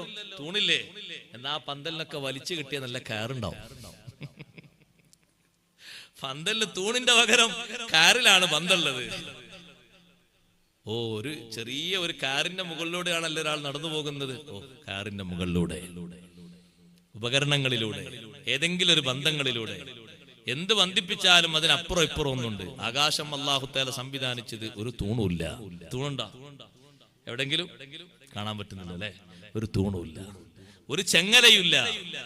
എന്തൊരു കഴിവാണ് റബ്ബിന്റെ കഴിവ്. വഹുവ അലാ കുല്ലി ഷൈഇൻ ഖദീർ. ആകാശത്തെ അല്ലാഹു തആല നിർമ്മിച്ചതിൽ മറ്റൊരു സൗന്ദര്യം പറയുന്നത്, ഓരോ ആകാശത്തിനും അല്ലാഹു തആല നിർണിത അളവ് കൊടുത്തിട്ടുണ്ട്. എല്ലാ ആകാശത്തിനും ഒരേ അളവല്ല. അല്ല, ആണോ? അല്ല, മാറ്റമുണ്ട്. എല്ലാ ആകാശത്തിനും ഒരേ കട്ടിയും അല്ല. കട്ടിയിലും രൂപത്തിലും ഭാവത്തിലും ഒക്കെ മാറ്റുണ്ടെങ്കിലും നമ്മുടെ ദൃഷ്ടിയിലെത്തുന്നത്, നമ്മളെ സംവിധാനത്തിലെത്തുന്നതിന് സൗന്ദര്യത്തിന്റെ ഒരു കുറവും കാണുന്നില്ല. നിശ്ചിത അളവും നിശ്ചിത വലുപ്പവും നിശ്ചിത കുറവും ഒക്കെ കൊടുത്തിട്ടുണ്ട്. പക്ഷേ എന്തൊരു സൗന്ദര്യമാണ്! അതേ ഓരോ ആകാശങ്ങൾക്കും അല്ലാഹു സുബ്ഹാനഹു വ തആല സഞ്ചാര വേഗത നൽകിയിട്ടുണ്ട്. ആകാശം സഞ്ചരിക്കുന്നില്ലേ? സഞ്ചരിക്കുന്നുണ്ട്. ആകാശം സഞ്ചരിക്കുന്നുണ്ട്. കുല്ലും ഫീ ഫലകിൻ യസ്ബഹൂൻ. കഴിഞ്ഞ കൊല്ലം സൂറത്ത് യാസീൻ പറഞ്ഞപ്പോൾ നമ്മൾ പറഞ്ഞല്ലോ, കുല്ലും ഫീ ഫലകിൻ യസ്ബഹൂൻ. ഓരോന്നും, ആകാശവും ശംസും ഖമറും അതിലുള്ള നക്ഷത്രങ്ങളും ഒക്കെ കുല്ലും ഫീ ഫലകിൻ യസ്ബഹൂൻ, നിശ്ചിത ഭ്രമണപഥത്തിലൂടെ സഞ്ചരിച്ചുകൊണ്ടിരിക്കുന്നു. വേഗത്തിലുള്ള അതിന്റെ സഞ്ചാരത്തെ സൂചിപ്പിക്കുന്നതിനാണ് യസ്ബഹൂൻ, നീന്തിക്കൊണ്ടിരിക്കുന്നു എന്ന പ്രയോഗം അല്ലാഹു നടത്തിയത്. നീന്താന്ന് പറഞ്ഞാൽ നല്ല സ്പീഡുള്ളതാണല്ലോ, ചെറുതൊന്നുമല്ല. ഇവിടെ മുങ്ങിയാൽ കുറെ അപ്പുറത്തെ ആള് പൊങ്ങുന്ന കാണുള്ളൂ. നല്ല സ്പീഡിലാണ് അടിയിലൂടെ ഊളിയിട്ട് പോകുന്നത്. ആ നീന്തലിൽ ഏറ്റവും സ്പീഡുള്ളവരല്ലേ മത്സ്യങ്ങൾ. എത്ര സ്പീഡിലാണ് അവർ നീന്തുന്നത്! ഒരു മത്സ്യത്തെ കിട്ടാൻ വേണ്ടി ഇവിടെ കൊക്കയിട്ട് വലിച്ചു നോക്കുമ്പോ ആ മത്സ്യം അപ്പുറത്ത് 1000 മീറ്റർ അപ്പുറത്താ പിന്നെ തല പൊക്കുന്നത്.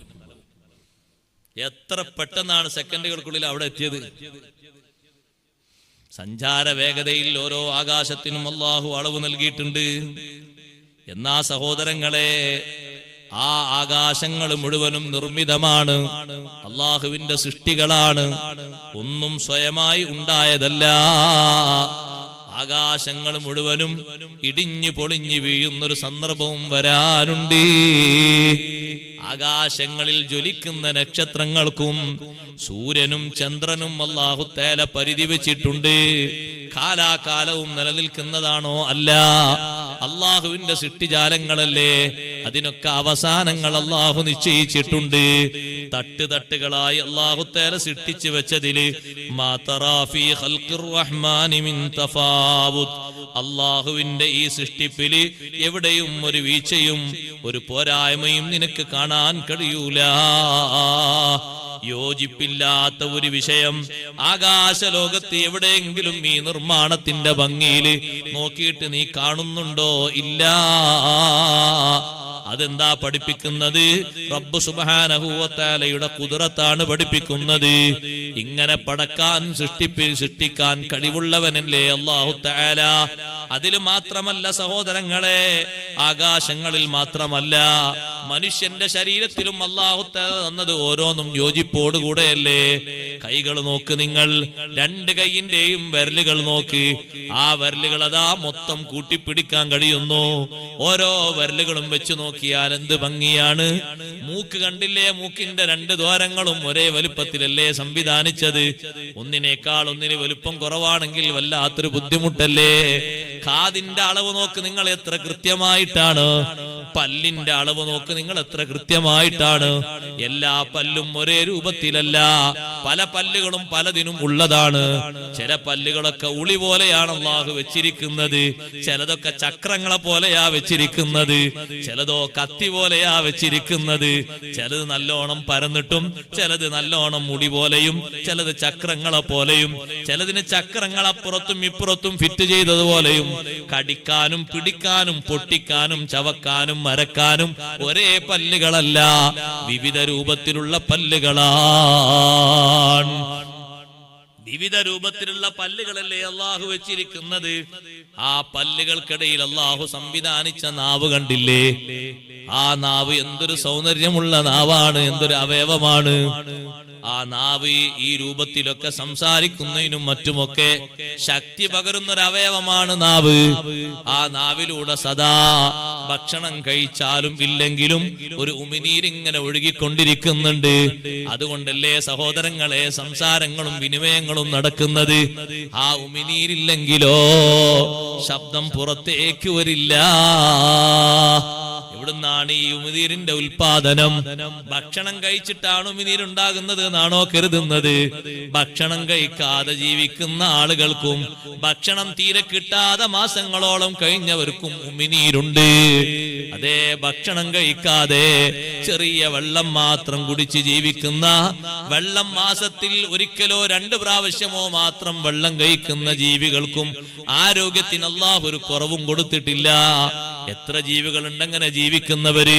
റബ്ബ് സുബ്ഹാനഹു വ തആല നമ്മുടെ ശരീരത്തിൽ തന്ന ഓരോന്നിലും നല്ല യോജിപ്പുണ്ട്, നല്ല ബന്ധമുണ്ട്.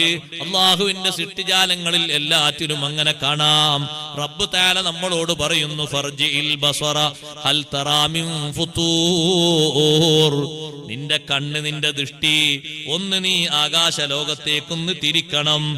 ആകാശലോകത്തേക്ക് നിന്റെ ദൃഷ്ടിയെ ഒന്ന് നീ മടക്കണം. ഹൽ തറാ മിൻ ഫുതൂർ. നോക്കിയിട്ട് നീ കാണുന്നുണ്ടോ? എന്തെങ്കിലും വീഴ്ച കാണുന്നുണ്ടോ? പോരായ്മ കാണുന്നുണ്ടോ? വിള്ളല് കാണുന്നുണ്ടോ? പൊട്ടലും ചീറ്റലും കാണുന്നുണ്ടോ? ഒരു ബിൽഡിംഗ് ഉണ്ടാക്കിയിട്ട് 10 വർഷമായപ്പോഴേക്ക് പല ഭാഗത്തും മെയിൻ്റനൻസ് വർക്കിന് സമയമായി. പൊളിച്ച് രണ്ടാമത് കെട്ടിയിട്ടില്ലെങ്കിൽ അവിടെ പൊളിഞ്ഞു വീഴും. ഇടി തട്ടിയപ്പോഴേക്ക് വിണ്ടുപോയി. എത്ര കാലമായി ആകാശം ഇങ്ങനെ നിർത്തുന്നത്? എവിടെങ്കിലും ഒരു പൊള്ളലോ ചീറ്റലോ കുടിയോ ഏതെങ്കിലും ഭാഗത്ത് എന്തെങ്കിലും വിള്ളലോ എന്തെങ്കിലും കാണുന്നുണ്ടോ? ഒന്ന് കണ്ണു തുറിച്ചു നോക്കാൻ. ഫർജിഇൽ ബസർ. ആകാശങ്ങൾ പഠനം നടത്തിയിട്ട് അള്ളാഹുവിനെ കുറിച്ച് കൂടുതൽ മനസ്സിലാക്കാൻ അള്ളാഹു വെച്ചൊരു സൃഷ്ടിയാണ്. ആകാശത്തേക്ക് നിന്ന് ദൃഷ്ടിയെ നീ മടക്കണം. ഹൽ തറാ മിൻ ഫുതൂർ.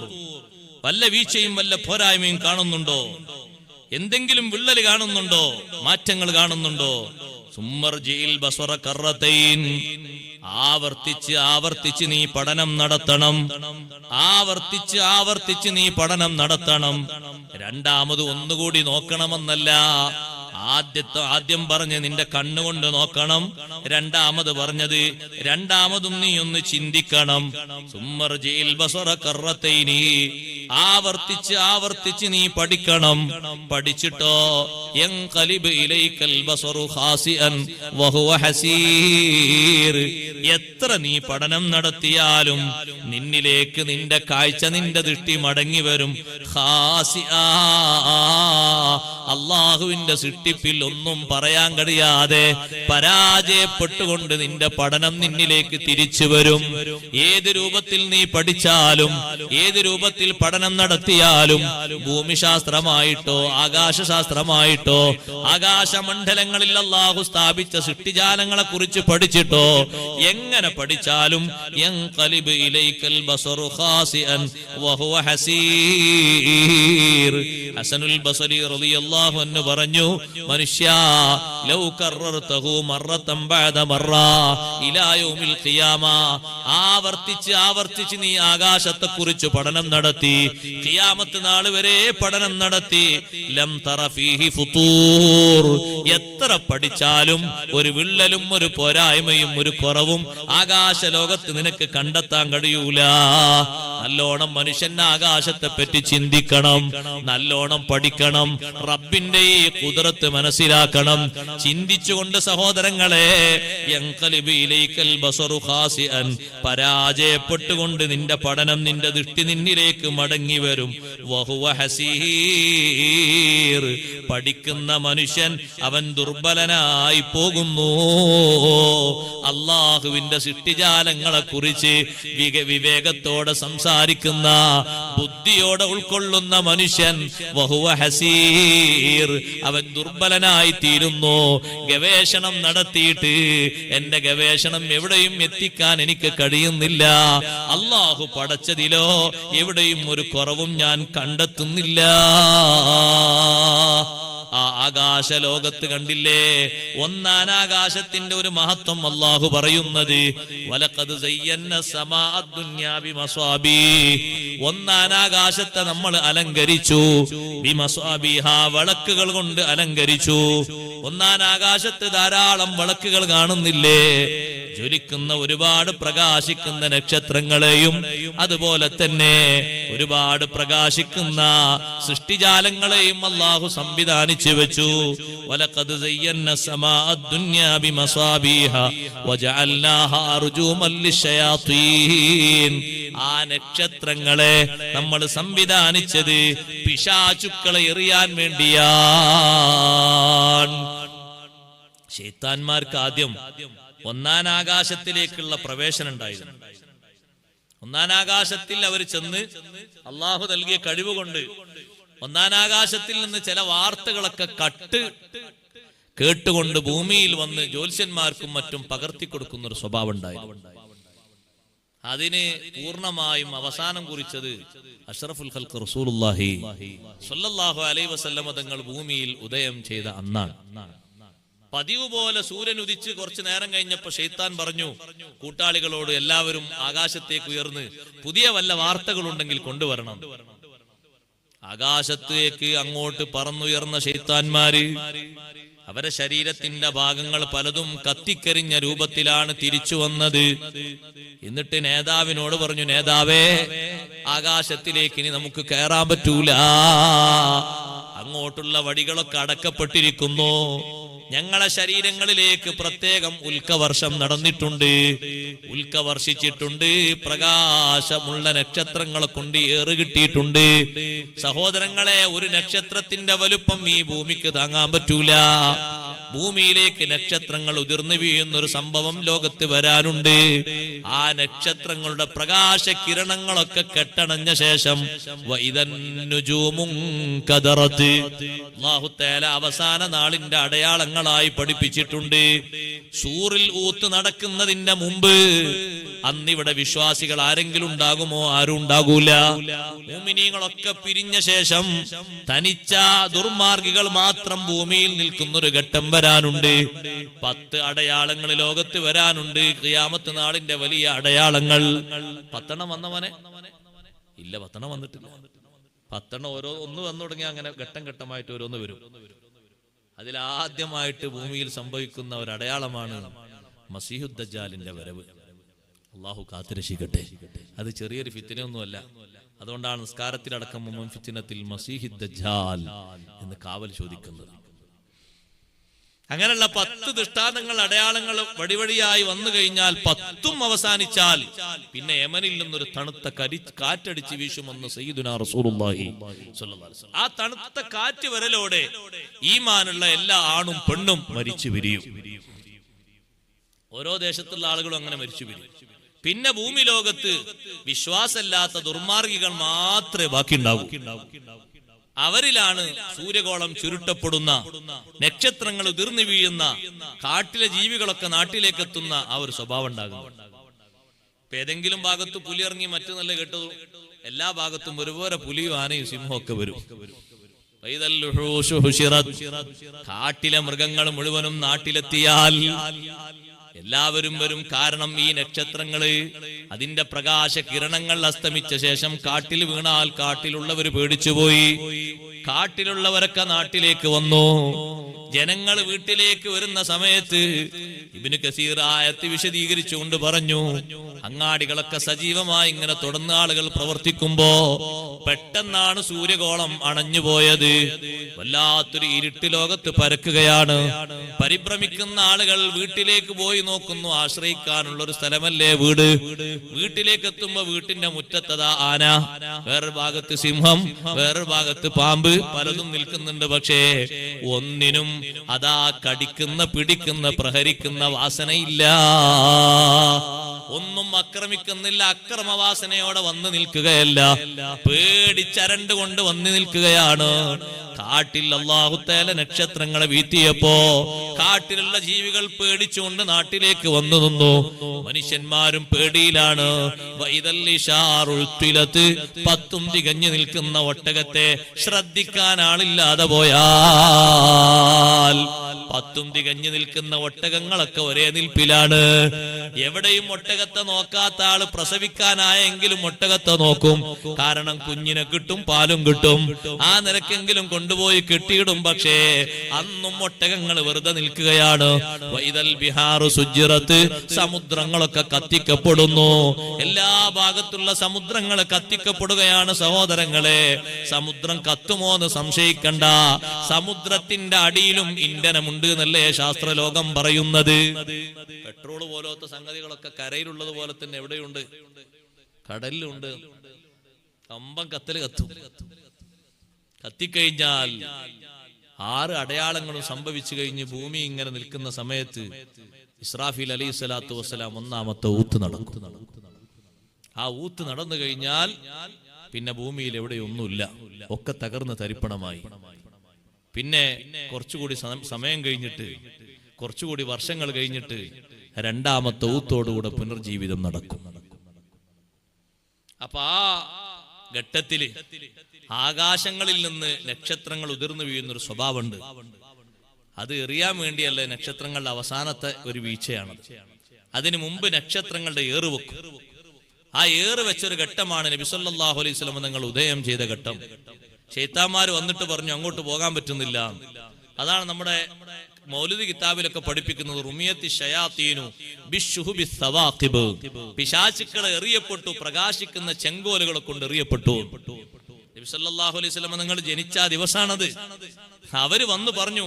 അപ്പൊ ശൈത്താന്മാരുടെ നേതാവ് പറഞ്ഞു, എങ്കിൽ മുകളിലേക്ക് കയറാൻ പറ്റുന്നില്ലെങ്കിൽ ഭൂമിയിൽ എന്തോ ഒരു അത്ഭുതം സംഭവിച്ചിട്ടുണ്ടോ എന്ന് അന്വേഷിക്കണം. തങ്ങൾ ജനിച്ചിട്ട് മണിക്കൂർ കഴിഞ്ഞിട്ടുണ്ട്. ഭൂമിയിൽ ഒന്നാകെ അന്വേഷിച്ചപ്പോ ശൈത്താന്റെ നേതാവിന് വിവരം കിട്ടി, ഇബ്ലീസിന് വിവരം കിട്ടി.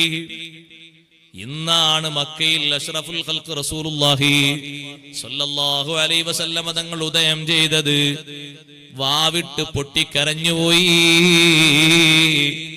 ആകാശലോകത്തേക്കുള്ള എന്റെയും എന്റെ അനുയായികളുടെയും എല്ലാ സഞ്ചാരവും നിർത്തപ്പെട്ടെങ്കിൽ, അതിനി ഒരു നിലക്കും അങ്ങോട്ട് കയറാൻ പറ്റാത്ത അവസ്ഥ വന്നെങ്കിൽ ഭൂമിയിലും നമുക്ക് സ്വാധീനം കുറഞ്ഞു പോകും. ഈ നബിയുടെ ഉമ്മത്തിൽ നിന്ന് പല പല ആളുകളെയും നമുക്ക് പിടിച്ചാൽ കിട്ടൂല. എത്ര ആളുകളെ വഴിതെറ്റിക്കാൻ വേണ്ടി ശൈത്താന്മാര് പിന്നാലെ പോയിട്ടുണ്ട്.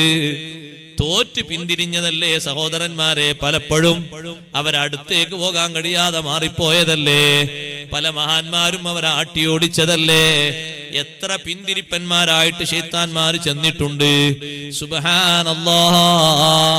ആ ശൈത്താന്മാരെ എറിയാൻ വേണ്ടി റബ്ബ് സുബ്ഹാനഹു വ തആല ഈ നക്ഷത്രങ്ങളെ സംവിധാനിച്ചു. ഇനി മുകളിലുള്ള ഒരു വാർത്തയും ഒരൊറ്റ ആളെ മനസ്സും സംശയിപ്പിക്കുന്ന ഒരു പ്രവർത്തനവും ഒരു ശൈത്താനും നടത്തിക്കൂടാ.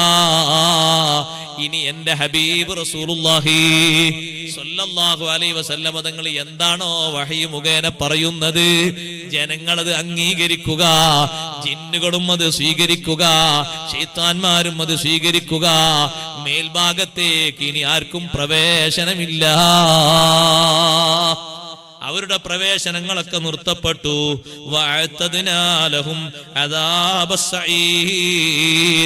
പിശാചുക്കൾക്ക് നമ്മൾ നരകത്തിന്റെ കത്തിജ്വലിക്കുന്ന ശിക്ഷ ശൈത്താന്മാർക്ക് വേണ്ടി നമ്മൾ ഒരുക്കി വെച്ചിരിക്കുന്നു.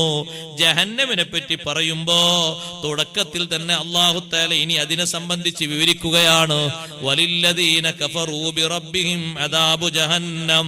അതേ, റബ്ബിനെ നിഷേധിച്ച് നടന്ന ആളുകൾ, റബ്ബിന് കേട് പ്രവർത്തിച്ച് നടന്ന ആളുകൾ, ശൈത്താന്മാരാകട്ടെ അല്ലാത്തവരാകട്ടെ, അവർക്ക് മാത്രമല്ല മനുഷ്യരിൽ നിന്നും പിശാചുക്കളിൽ നിന്നും റബ്ബിന് കേട് പ്രവർത്തിച്ചവർക്കുണ്ട് അദാബു ജഹന്നം, ജഹന്നമിന്റെ ശിക്ഷയുണ്ട്. വബിസൽ മസീർ. ആ മടക്ക സ്ഥലം വളരെ മോശം തന്നെ. ജഹന്നം എന്നതുകൊണ്ട് ഉദ്ദേശിക്കുന്നത് മൊത്തം നരകമാണെങ്കിൽ സഹോദരങ്ങളെ, അനുസരണക്കേട് കാണിച്ച എല്ലാവരും അതിൽ പെട്ടുപോയി. നരകത്തിന്റെ ഒന്നാമത്തെ തട്ടിലല്ലേ വിശ്വാസികളെ കൂട്ടത്തിൽ നിന്നുള്ള ദോഷികൾ പോയി കിടക്കുന്നത്. ജഹന്നമിന്റെ ഒന്നാമത്തെ തട്ടാണ്. തട്ടുകളെ എണ്ണുമ്പോൾ ഒന്നാമത്തെ തട്ടിന്റെ പേരാണ് ജഹന്നം എന്നത്. അള്ളാഹു നമ്മളെ കാത്ത് രക്ഷിക്കട്ടെ. ആ ജഹന്നമിന്റെ സ്വഭാവം എന്താണ്? ആ ജഹന്നമിന്റെ സ്വഭാവം വല്ലാത്ത കടുപ്പമേറിയ സ്വഭാവമാണ്. ഇദാ ഉൽഖൂ ഫീഹാ സമിഉ ലഹാ ശഹീഖൻ വഹിയ തഫൂർ. ജഹന്നമിലേക്ക് ജനങ്ങളെ വലിച്ചെറിയപ്പെടുമ്പോ, ഇദാ ഉൽഖൂ ഫീഹാ ജഹന്നമിലേക്ക് നരകത്തിലേക്ക് ആളുകളെ വലിച്ചെറിയപ്പെടുമ്പോ, വലിയ തീ കത്തിക്കുന്നിടത്തേക്ക് കണ്ടില്ലേ നിങ്ങൾ, വിറകൊക്കെ ഒരു ഭാഗത്തു നിന്ന് അങ്ങോട്ട് വലിച്ചെറിയലാണ്. അടുത്തേക്ക് കൊണ്ടുപോയി ഇടാൻ കഴിയൂലല്ലോ. തീ എത്രയും ഊക്കുകൂടിയതല്ലേ ജഹന്നമിന്റെ തീ. അതിന്റെ തീക്കണൽ ഒരിക്കലും ശമിക്കൂല. ജഹന്നമിന് അല്ലാഹു പാകപ്പെടുത്തി വെച്ചിരിക്കുന്നത് 3000 വർഷം കത്തിച്ച ശേഷമാണ്. ഇപ്പോഴുള്ള നരകം 3000 കൊല്ലം അല്ലാഹു കത്തിച്ച് ചൂടാക്കി വെച്ച നരകമാണ്. ജഹന്നം പടക്കപ്പെട്ടിട്ടുണ്ട്. ഇനി സൃഷ്ടിക്കാൻ പോകുന്ന സൃഷ്ടിയൊന്നുമല്ല. സ്വർഗവും അല്ലാഹു പടച്ചിട്ടുണ്ട്, നരകവും അല്ലാഹു പടച്ചിട്ടുണ്ട്. രണ്ടും സൃഷ്ടിച്ച് സംവിധാനിച്ചു കഴിഞ്ഞു. നന്ദി കെട്ട വർഗത്തിന് പോയി കിടക്കാനുള്ള ലോകമാണ് നരകലോകം. അത് സാധാരണ ഒരു ലോകമല്ല. പോയി കിടക്കാൻ ഏറ്റവും ദുഷിച്ച ലോകമാണ്.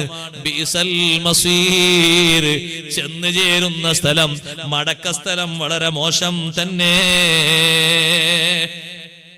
ജഹന്നമിലേക്ക് അങ്ങോട്ട് വലിച്ചെറിയുമ്പോ ജഹന്നമിനൊരു സ്വരമുണ്ട്, ഒരു ശബ്ദമുണ്ട്. സുബ്ഹാനല്ലാഹ്, സഹിക്കാൻ പറ്റാത്ത ശബ്ദം.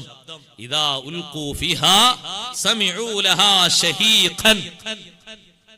നരകത്തിലേക്ക് അവരെ വലിച്ചെറിയപ്പെടുമ്പോ ആ നരകത്തിന് ആർത്തിരമ്പുന്നൊരു ശബ്ദം അവർ കേൾക്കും. ചെറിയ ശബ്ദമൊന്നുമല്ല, ആർത്തിരമ്പുന്ന ശബ്ദമാണ്. ശഹീഖൻ, വല്ലാതെ പേടിപ്പെടുത്തുന്ന, കേട്ടാൽ തന്നെ മനുഷ്യന്റെ ശരീരം പേടിച്ച് വിറവിറക്കുന്ന ആർത്തിരമ്പുന്ന ശബ്ദം അങ്ങ് കേൾക്കും. ആ ശബ്ദം കേൾക്കുമ്പോഴേക്ക് തന്നെ ആളുകൾ പേടിച്ചു പോകും. വഹിയ തഫൂർ, നരകം തിളച്ചു മറിയുന്നു.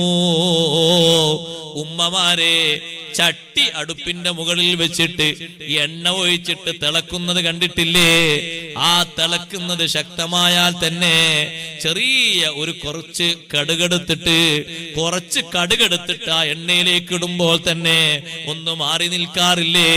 എത്ര ചെറിയ തീയാണ്, എത്ര ചെറിയ ചട്ടിയാണ്, എന്നിട്ടും അതിന്റെ പതക്കുന്ന സ്വഭാവം, അതിൽ നിന്നൊരു ചെറിയ നല്ലോണം തിളച്ചൊരു എണ്ണയുടെ ചെറിയൊരു തുള്ളി വന്ന് വീണാൽ സഹിക്കാവുന്നതിലും അപ്പുറമല്ലേ നരകം തിളച്ചു മറിയുകയാണ്.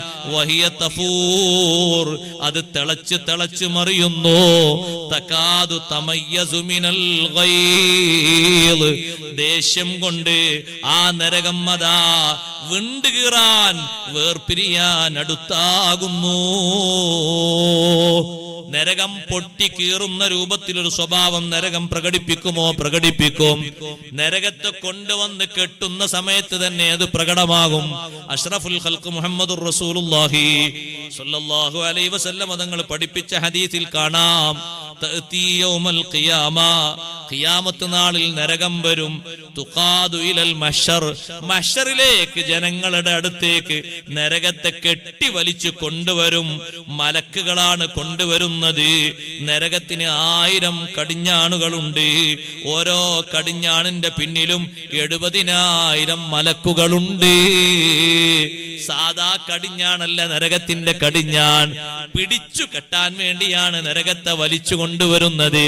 അർശിന്റെ ഇടത്തെ ഭാഗത്ത് പിടിച്ചു കെട്ടാനാണ് നരകത്തിന്റെ കടിഞ്ഞാണ് പിടിച്ച് ശക്തന്മാരായ മലക്കുകൾ. മനുഷ്യന്മാരെ ആ ഡ്യൂട്ടി അല്ലാഹു ഏൽപ്പിച്ചിട്ടില്ല. മനുഷ്യന് മലക്കിന്റെ അത്ര ശക്തിയില്ല. മലക്കിന്റെ അത്ര ശക്തി, ആ ശക്തിന്റെ പകുതിന്റെ ശക്തി ഉണ്ടോ മനുഷ്യന്? നല്ല കനവും കട്ടിയുള്ള മലക്കുകൾ. ഒരൊറ്റ കടിഞ്ഞാണിന്റെ പിന്നിൽ 70,000 മലക്കുകളാണ്. 1000 കടിഞ്ഞാൺ, ഓരോ കടിഞ്ഞാണും 70,000 മലക്കുകൾ പിടിച്ചു വലിച്ച് കിട്ടാൻ വേണ്ടി കൊണ്ടുവരികയാണ്. ആ കൊണ്ടുവന്ന് വരുന്ന നേരത്ത് നരകം പറയും,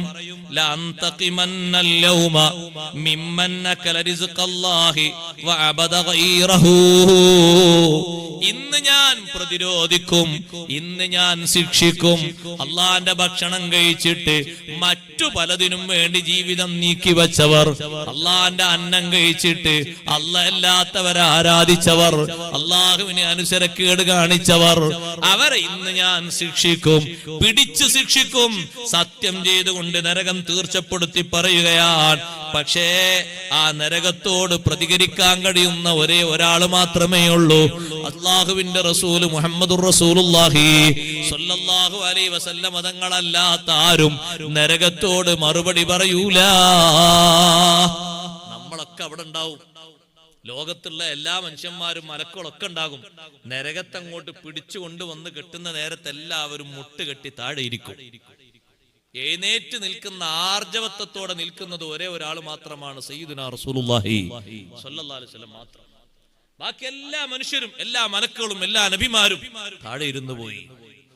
സഹോദരങ്ങളെ, സങ്കല്പിക്കാവുന്ന ഒരു ലോകമല്ല നരകലോകം എന്ന് പറഞ്ഞാൽ. അതിന്റെ യാഥാർത്ഥ്യം കേൾക്കുമ്പോൾ തന്നെ ഭയാനകമാണ്. അള്ളാഹു കാത്തുരക്ഷിക്കട്ടെ. ഏറ്റവും അധികം നമ്മൾ കാവൽ ചോദിക്കുന്ന ഒരു വിഷയം, ഒരു ഗൗരവമായ വിഷയമുണ്ടെങ്കിൽ അത് നരകമാണ്.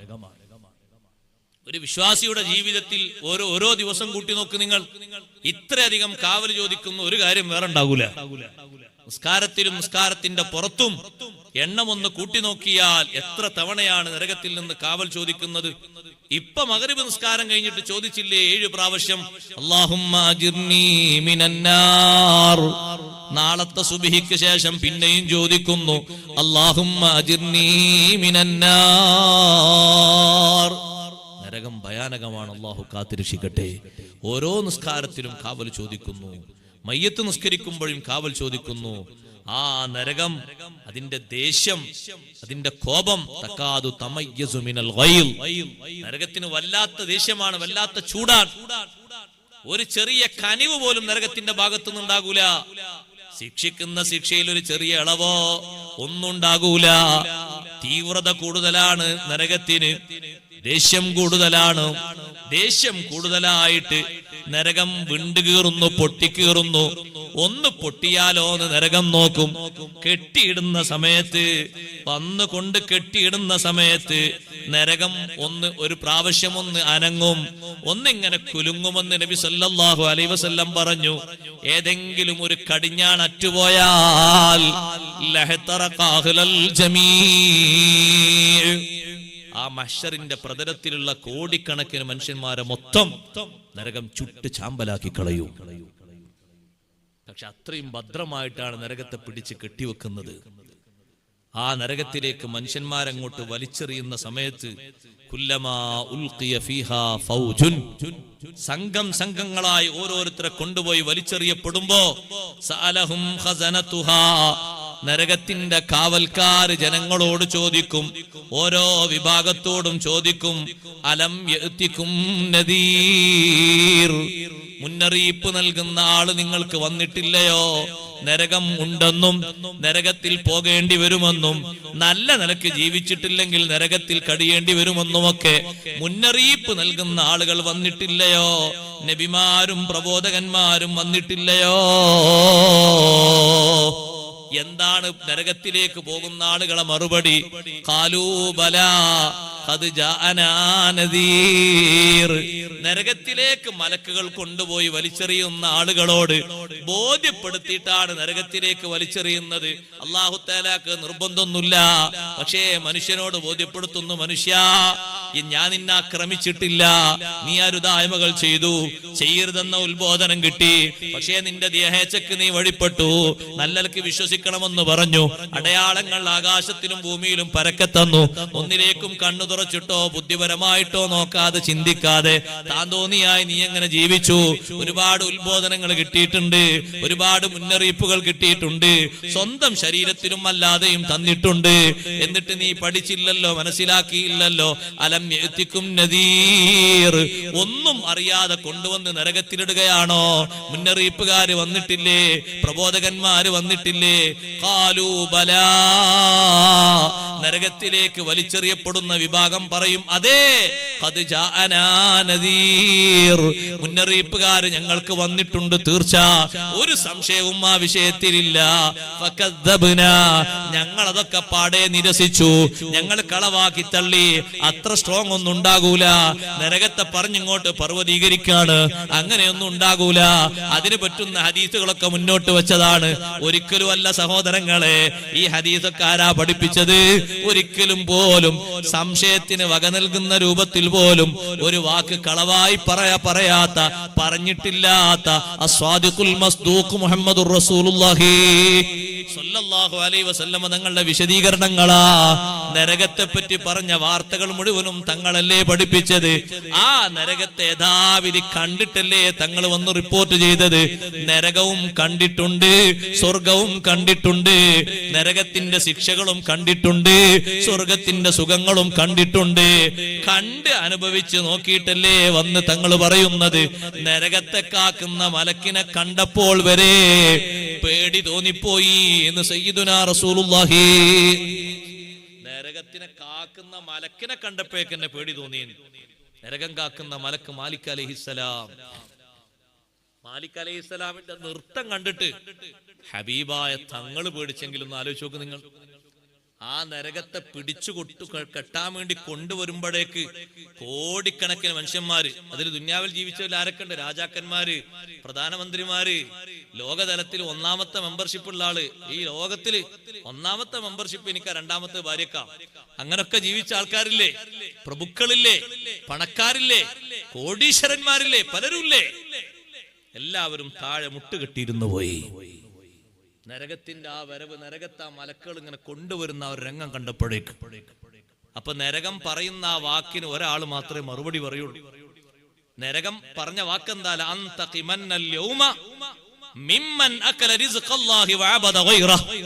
അള്ളാഹുവിന്റെ അന്നം ഭക്ഷിച്ചിട്ട് അള്ളാഹു അല്ലാത്തവർക്ക് ആരാധിച്ച മുഴുവൻ ആളുകളെയും ഇന്ന് ഞാൻ പിടിച്ചു ശിക്ഷിക്കും.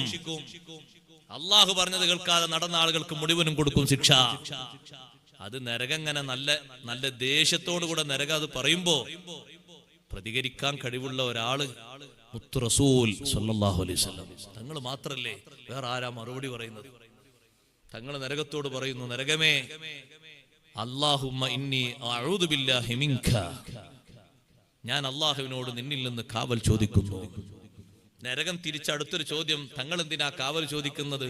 തങ്ങളെ ശരീരം ഒരിക്കലും എന്റെ അടുത്തേക്ക് വരുന്നതല്ലല്ലോ, എനിക്ക് അള്ളാഹു തങ്ങളെ ശരീരത്തെ ഹറാമാക്കിയിട്ടില്ലേ? അപ്പൊ മുത്തുനബി തങ്ങളെ മറുപടി എന്താണെന്നറിയോ? സല്ലല്ലാഹു അലൈഹി വസല്ലം, തങ്ങളെ നല്ലോണം സ്നേഹിച്ചോളൂ, അള്ളാഹു നമുക്ക് കാവൽ തരട്ടെ. നല്ലോണം മഹബത്ത് വെച്ചോളൂ, നല്ലോണം സ്വലാത്ത് ചൊല്ലിക്കോളൂ, അള്ളാഹു നമ്മളെ കാക്കട്ടെ. ഹബീബ് റസൂലുള്ളാഹി സ്വല്ലല്ലാഹു അലൈഹി വസല്ലം പറയുന്നു, ലി ഉമ്മത്തി, എന്റെ കാവലിന്റെ തേട്ടം എനിക്കല്ല, എന്റെ ഉമ്മത്തിന് വേണ്ടിയാണ്. ഞാൻ നിന്നിൽ നിന്ന് അള്ളാഹുവിനോട് കാവൽ ചോദിച്ചത് എനിക്ക് വേണ്ടിയല്ല, ഞാൻ നിന്റെ അടുത്തേക്ക് വരാളാളല്ല, പക്ഷെ എന്റെ ഉമ്മത്തിന് വേണ്ടിയാണ് ഞാൻ കാവൽ ചോദിക്കുന്നത്. എന്റെ ഉമ്മത്തിൽപ്പെട്ട പലരും അതിൽ വിശ്വാസികൾ കടക്കുന്ന ഒരു സങ്കേതമാണ് ഒന്നാമത്തെ തട്ട്. അള്ളാഹു കാത്തുരക്ഷിക്കട്ടെ. സുഖമുള്ള ഏർപ്പാടല്ല സഹോദരങ്ങളെ.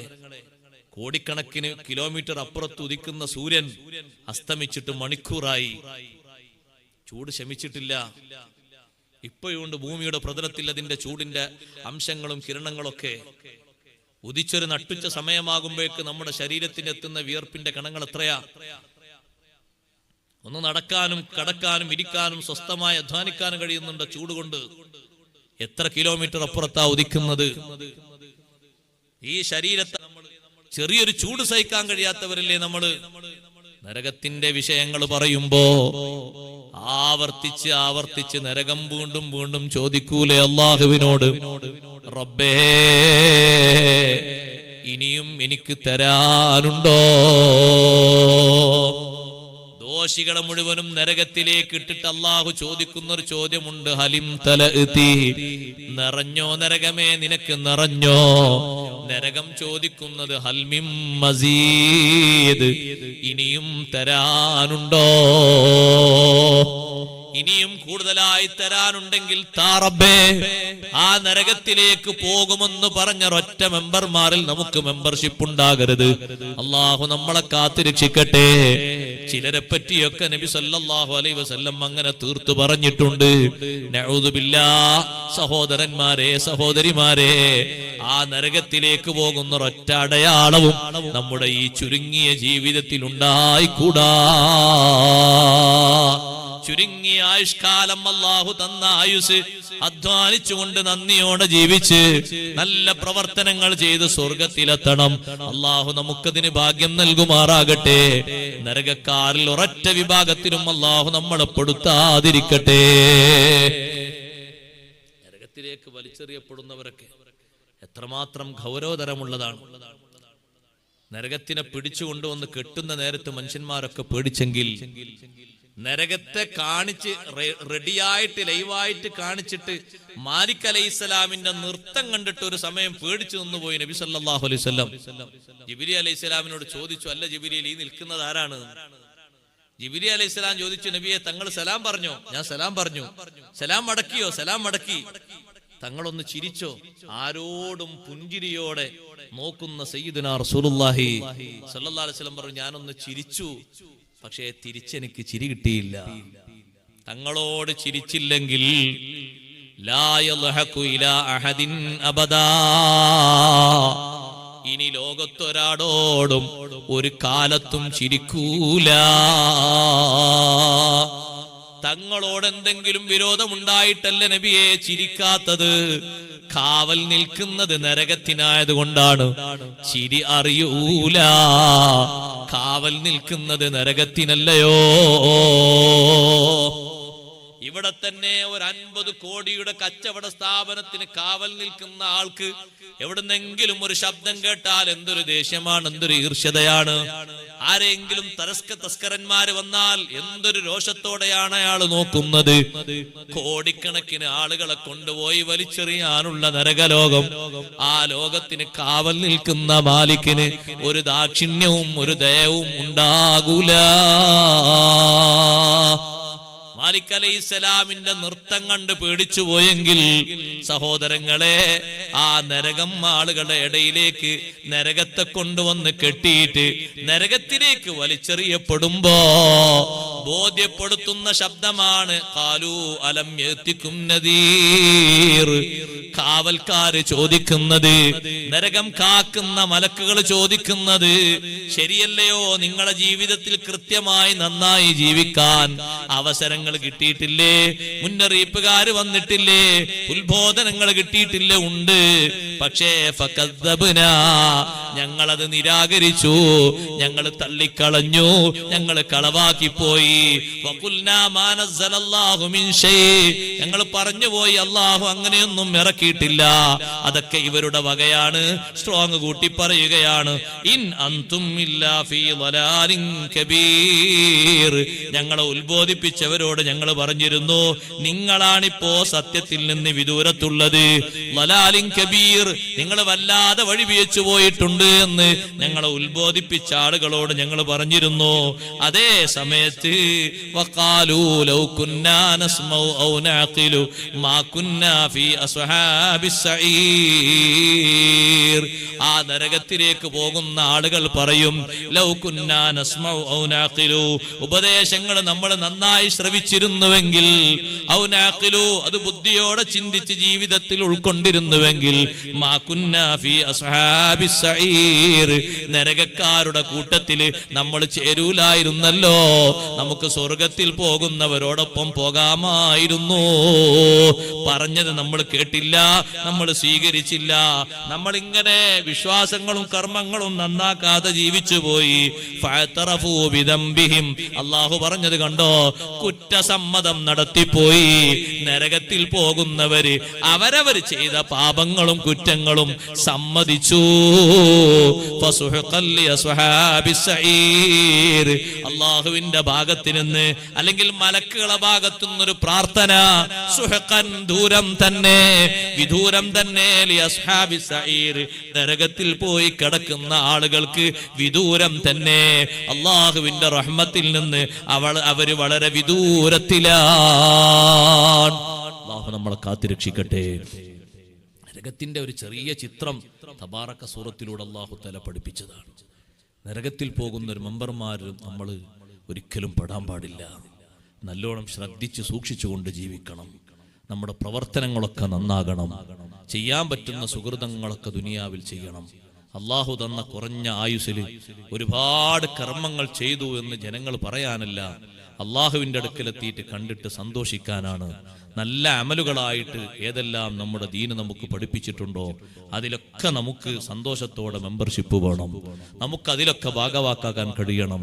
അള്ളാഹു നമ്മെ സഹായിക്കുമാറാകട്ടെ. നമ്മുടെ മജ്‌ലിസ് അള്ളാഹു സ്വീകരിക്കുമാറാകട്ടെ.